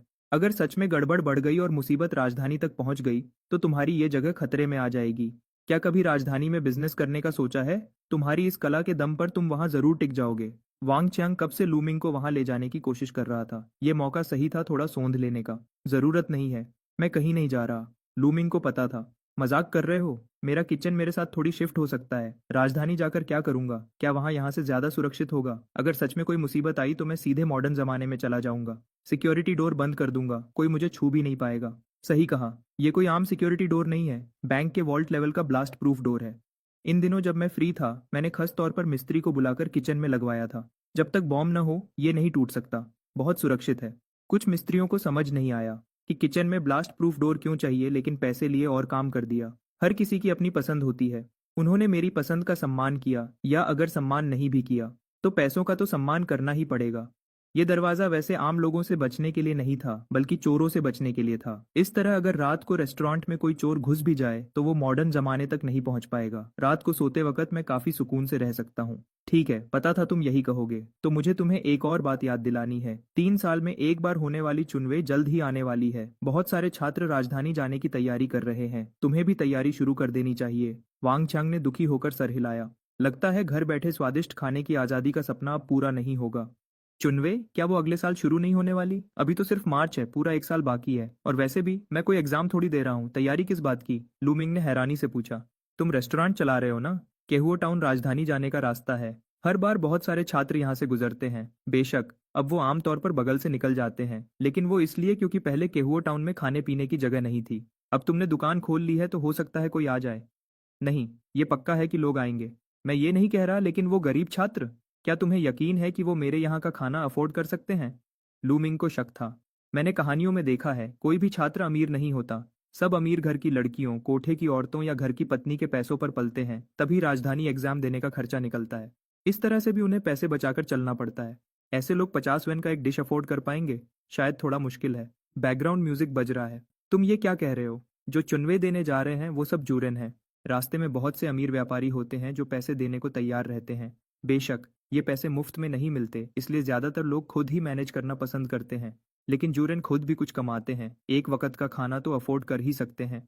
लेकिन चुनवे अभी दूर है। मैं तुम्हें च्यूवे के लिए तैयार होने को कह रहा हूँ। सच कहूँ तो हमारे बियाऊजू को खबर मिली है। दक्षिण के कुछ इलाकों में भयंकर आफत आई है। लोग भूखे हैं और सरकारी अफसर संभाल नहीं पा रहे हैं। बहुत सी जगहों पर च्यूवे हो ही नहीं पाएगी, इसलिए दरबार ने फैसला किया है कि उन सबको राजधानी बुलाकर एग्जाम लिया जाए। इस तरह एग्जाम खत्म होते ही सीधे चुनवे की तैयारी शुरू हो जाएगी। बार बार आने जाने का झंझट भी नहीं रहेगा। वांग चांग ने धीमी आवाज में कहा। तो अगर कोई फेल हो गया तो क्या होगा? फेल हो गया तो वापस चला जाएगा। आजकल के जमाने में जिसके पास स्टेटस है उसी की इज्जत है। दरबार इतना कुछ नहीं देख सकता। वांग चांग ने सहज होकर कहा। ठीक है, लेकिन इस तरह से जो लोग च्यूवे देने आएंगे क्या वो और गरीब नहीं होंगे? शायद वो मेरे यहाँ का खाना और भी अफोर्ड नहीं कर पाएंगे। मैं क्या तैयारी करूं? लूमिंग ने आंखें घुमाई। अमीर व्यापारी है ना? जूरन के अलावा जो छात्र टैलेंटेड हैं उन्हें अमीर व्यापारी सपोर्ट करते हैं। इसे इन्वेस्टमेंट कहते हैं। और तुम भी कुछ टैलेंटेड लोगों में इन्वेस्ट कर सकते हो। जब वो भविष्य में कामयाब हो जाए तो तुम्हारे रेस्टोरेंट के लिए कुछ लिख दें या बोर्ड लगा दें तो बिजनेस अपने आप बढ़ जाएगा। शायद 100 साल बाद ये एक मिसाल बन जाए। वांग चांग ने निराशा से कहा। जरूरत नहीं है, मुझे उन चीजों का शौक नहीं है। लूमिंग ने हाथ हिलाया जैसे वो दुनिया से निर्लिप्त हो। उन गरीब छात्रों पर भरोसा करके क्या होगा? अगर सच में मशहूर होना है तो मैं खुद अपने लिए कविता लिख लूंगा। कुछ पुरानी मशहूर पंक्तियां चिपका दूंगा। एक लिटरेरी मास्टर बन जाऊंगा। पक्का उन छात्रों की खट्टे मीठे कविताओं से बेहतर होगा। ठीक है ठीक है, पैसा तो चाहिए ना? वैंग चांग ने फिर एक सांस ली। मुझे सच में नहीं पता था कि लूमिंग इतना जिद्दी है। मैं किसी को एहसान देना चाहता हूँ, ये इतना मुश्किल क्यों है? ये तो अच्छी बात है, लेकिन क्या तुमने नहीं कहा था कि उनके पास पैसे नहीं हैं? लूमिंग ने सर हिलाया। पैसे तो मुझे जरूर चाहिए। पैसे नहीं है इसलिए तो पैसे कमाना आसान है। वांग चांग ने सहज होकर कहा। आह, ये सुनकर मैं कंफ्यूज हो गया। लूमिंग को लगा कि इस वक्त जो उसने सुना वो इंसानी बात नहीं थी। हम सोचो, वो सब छात्र और जूरन, क्या उन्होंने 10 साल तक मेहनत नहीं की? रोजाना सादा खाना खाकर आदत हो गई है। मुंह में स्वाद ही नहीं बचा होगा। इतना लंबा सफर, इतनी थकान। जब तुम्हारे यहाँ पहुंचेंगे और खुशबू सूंघेंगे तो कौन नहीं खाना चाहेगा? पैसे कम है, कोई बात नहीं। उनके पास हमेशा पेन, इंक और पेपर तो होता ही है। उनसे कुछ लिखवा लो या पेंटिंग बनवा लो, खाने का बिल चुका देंगे। इन लोगों में से अगर कोई भविष्य में जोंगयुआन बन गया या जिनशी, तो तुम्हारा रेस्टोरेंट पूरे देश में मशहूर हो जाएगा। कहना आसान है, अगर वो फेल हो गए तो मैं रद्दी कागज का ढेर लेकर क्या करूंगा। यहाँ तुम गलती कर रहे हो। पढ़ने लिखने वालों की पेंटिंग और लिखाई मार्केट में वैसे ही कीमती होती है, और मैं तुम्हारी मदद करूंगा। मैं राजधानी में इतने सालों से हूँ, कौन सा स्कूल अच्छा है, कौन से छात्र मशहूर हैं, मुझे सब पता है। तुम बस लो, मैं चेक करूंगा, पक्का नुकसान नहीं होगा। दोनों बात कर ही रहे थे कि बाहर से शोर सुनाई दिया। कुछ छात्र चिंग्या को घेरे हुए थे और खींचतान कर रहे थे। चिंग्या का चेहरा लाल हो गया था, वो पैसों का थैला पकड़े पीछे हट रही थी। बहन, जाग जाओ। हम लोग सफर कर रहे हैं, पैसे खत्म हो गए हैं, एक दिन से खाना नहीं खाया। बहन, आप तो नेक दिल लग रही हैं, क्या कुछ पैसे दे सकती हैं ताकि हम एक रोटी खरीद सकें। मैं, मेरे पास पैसे नहीं हैं, आप लोग जाओ यहाँ से। चिंग्या गुस्से में पैर पटकने लगी। मैं आज खाना खाने आई थी, सोचा नहीं था कि इन गरीब छात्रों से पाला पड़ेगा। लूमिंग ने भौहें सिकोड़ी। दरवाजा धकेलकर बाहर निकला। कुछ लोग मिलकर एक लड़की को परेशान करना, ये सही नहीं है ना? मालिक, माफ कीजिएगा। हम लोग सच में। आगे वाले नीले कपड़े पहने छात्र ने एक लंबी सांस ली और हाथ जोड़कर झुका। वो भूखा और कमजोर दिख रहा था। कपड़े धुले हुए थे लेकिन पुराने और सफेद पड़ चुके थे। आस्तीन भी घिस गई थी। मैंने उन पर एक नजर डाली। कुल 5 लोग थे, सभी नौजवान थे। उनकी आंखें तो साफ थीं, बस उनके चेहरे पर गहरी थकान और परेशानी साफ दिख रही थी। अंदर आ जाओ। मालिक, हम शायद ज्यादा पैसे नहीं दे पाएंगे। पहले पेट भरकर खा लो, फिर बात करेंगे। लूमिंग मुड़कर हॉल में चला गया। कुछ शुभों ने एक दूसरे की तरफ देखा, थोड़ा झिझके, पर फिर अंदर आ गए। चिंग्या ने भी मौका पकड़कर अंदर घुसने की कोशिश की और लूमिंग के पीछे छुप गई। हॉल में वांगचंग आराम से चाय पी रहा था। इन शुभों को देखकर उसने अपनी भौहें उठाई पर कुछ नहीं बोला। लूमिंग किचन में चला गया। थोड़ी ही देर में 5 कटोरी गरम गरम सफेद चावल, चावल के साथ एक बड़ी प्लेट कुंगपाओ चिकन और एक बड़ी प्लेट हुई गुओरू परोसी गई। सब्जी की मात्रा आम दिनों से काफी ज्यादा थी और खुशबू तुरंत चारों तरफ फैल गई। कुछ शुभों की आंखें फटी की फटी रह गईं। उनके गले की हड्डी ऊपर नीचे हो रही थी, पर फिर भी वे शिष्टाचार बनाए रखने की कोशिश कर रहे थे। मालिक, यह बहुत खर्चा हो जाएगा। हम खा लो, यह खाना मेरी तरफ से है, लेकिन एक शर्त है। शुभों तुरंत तनाव में आ गए। खाना खाने के बाद हर कोई मुझे एक कविता लिखकर या एक छोटी सी पेंटिंग बनाकर देगा। विषय कोई भी हो, पर दिल से होना चाहिए। अगर अच्छा लिखा तो अगली बार खाना खाने आने पर तुम अपनी लिखी हुई चीजों से खाने का कुछ हिस्सा चुका सकते हो। सच में? शुभों हैरान और खुश दोनों थे। लिखना और पेंटिंग बनाना हमारे लिए मुश्किल नहीं है। अगर सच में इससे खाने का बिल चुकाया जा सकता है तो यह बहुत अच्छी बात है। बिल्कुल, हम जरूर करेंगे। लेकिन अगर बिना मन के कुछ भी बनाकर दिया तो अगली बार नहीं मिलेगा। शुभों ने बार बार भरोसा दिलाया और अब उन्होंने शर्म लिहाज छोड़ दिया। शुक्रिया कहने के बाद वे टूट पड़े और जल्दी जल्दी खाने लगे। उनका वह खाने का अंदाज वैंगचांग के पहले के अंदाज से भी ज्यादा तेज था। वैंगचांग एक तरफ बैठकर देख रहा था और लू मिंग की तरफ अंगूठा दिखाया। लू मालिक, आप बहुत समझदार हैं। इसे कहते हैं लंबी रेस का घोड़ा। हम। लू मिंग ने कोई जवाब नहीं दिया। मुझे बस लगा कि इन नौजवानों के लिए यह आसान नहीं है, जितनी मदद हो सके करनी चाहिए। साथ ही वांग चांग ने जो रास्ता बताया था उसे भी आजमा लिया। खाने के बाद शुभो ने अपना वादा निभाया और लूमिंग से कलम और स्याही मांगी। शायद उस पेट भर खाने की वजह से या लूमिंग की दयालु भावना की वजह से उन्होंने बहुत ध्यान से लिखा। नीले कपड़े पहने शुभ ने एक बांस की पेंटिंग बनाई जो सीधी और मजबूत थी, जिसमें एक अलग ही तेजस था। एक और शांत शुभ ने लू शिमिंग लिखा, जिसके अक्षर बहुत गहराई और प्रभावशाली थे। सबसे छोटे वाले ने एक साधारण सी लैंडस्केप पेंटिंग बनाई, पर उसका भाव बहुत गहरा था। चिंग्या भी देखकर खो गई और धीरे से लूमिंग से बोली, मालिक, इन्होंने कितना सुंदर बनाया है। वांग चांग भी पास आया और देखकर सर हिलाया, फिर धीरे से लूमिंग से बोला, नीले कपड़े वाला जो वेन्यन है, वह दक्षिण में काफी मशहूर विद्वान है। वह बांस की पेंटिंग जिंगचेंग में कम से कम 10 तेल चांदी की होगी। जिसने लू शिमिंग लिखा है उसका नाम ली पू है। उसकी लिखाई सबसे बेहतरीन है। लू मालिक, आपने इस खाने से बहुत बड़ा मुनाफा कमाया है। लूमिंग ने सावधानी से लिखी हुई चीजों को संभाल कर रख लिया। मैं कला की परख नहीं जानता, पर उनकी ईमानदारी और हुनर महसूस कर सकता हूँ। शुभो 1000 बार शुक्रिया कहकर चले गए और कहा कि अगर वे पतझड़ के बाद जिंगचेंग में परीक्षा के लिए रुके तो जरूर आएंगे। उन्हें जाते हुए देखकर लूमिंग के दिल में अचानक कुछ अलग सा महसूस हुआ। यह प्राचीन और आधुनिक को जोड़ने वाला यह रेस्टोरेंट अब सिर्फ स्टॉक खत्म करने और पैसे कमाने की जगह नहीं रहा था। वांग चांग भी अपने कारवां के साथ निकल गया। जाते वक्त उसने लूमिंग को एक पता दिया, जिंगचेंग में मेरा घर है। अगर कोई काम हो या तुम्हारा मन बदल जाए और जिंगचेंग में दुकान खोलनी हो तो कभी भी आ जाना। दुकान फिर से शांत हो गई। चिंग्या अब भी हर 2-3 दिन में आती थी और हर बार संतुष्ट होकर जाती थी। सुजिनहू और उसके द्वारा भेजे गए जांच करने वाले लोगों को शायद कोई गड़बड़ नहीं मिली और वैसे भी चिंग्या वापस जाकर काम काफी तेजी से करने लगी थी। इसलिए सुजिनहू ने फिलहाल उसे छोड़ दिया। बस उसके दिल में इस रेस्टोरेंट के लिए और ज्यादा उत्सुकता बढ़ गई थी, जिसने उसकी नौकरानी को दीवाना बना रखा था। लिन हाओ वापस आ गया। वह न सिर्फ और ज्यादा गांव के जड़ी बूटी इकट्ठा करने वालों को लाया, बल्कि खुद भी उसने आधिकारिक रूप से रेस्टोरेंट में काम करने की इच्छा जताई। कहा कि तनख्वाह नहीं चाहिए, बस खाना मिल जाए तो काफी है। लूमिंग ने हाँ कह दी। पिछले आंगन का एक कमरा उसके रहने के लिए साफ कर दिया। कोई दुकान पर नजर रखने वाला हो तो मुझे भी सुकून रहेगा। दिन बीतते गए। दक्षिण के विद्वान और परीक्षा देने वाले लोग उत्तर की तरफ आने लगे और केहुआ टाउन से गुजरे। लूमिंग के रेस्टोरेंट में लिखी हुई चीजों के बदले खाना मिलने की बात न जाने कैसे फैल गई, जिसने काफी ऐसे शुभों को आकर्षित किया जो पैसे से तो तंग थे, पर हुनर और ज्ञान में धनी थे। रेस्टोरेंट में धीरे धीरे पढ़ने और बहस करने की आवाजें बढ़ने लगीं। हालांकि थोड़ा शोर था, पर इस पुरानी सी इमारत में एक नई जान आ गई थी। लूमिंग अब भी रोज अपनी मर्जी से उठता था और अब भी माइक्रोवेव का इस्तेमाल करता था अपने प्री कुक्ड खाने को गर्म करने के लिए। फ्रिज का स्टॉक धीरे धीरे कम हो रहा था। आधुनिक दुनिया की वह डिलीवरी शॉप पूरी तरह से सिर्फ दिखावा बनकर रह गई थी, पर उसके बैंक कार्ड में नंबर्स प्राचीन दुनिया की जड़ी बूटियों और लिखी हुई चीजों की दोहरी आमदनी से स्थिर रूप से बढ़ रहे थे।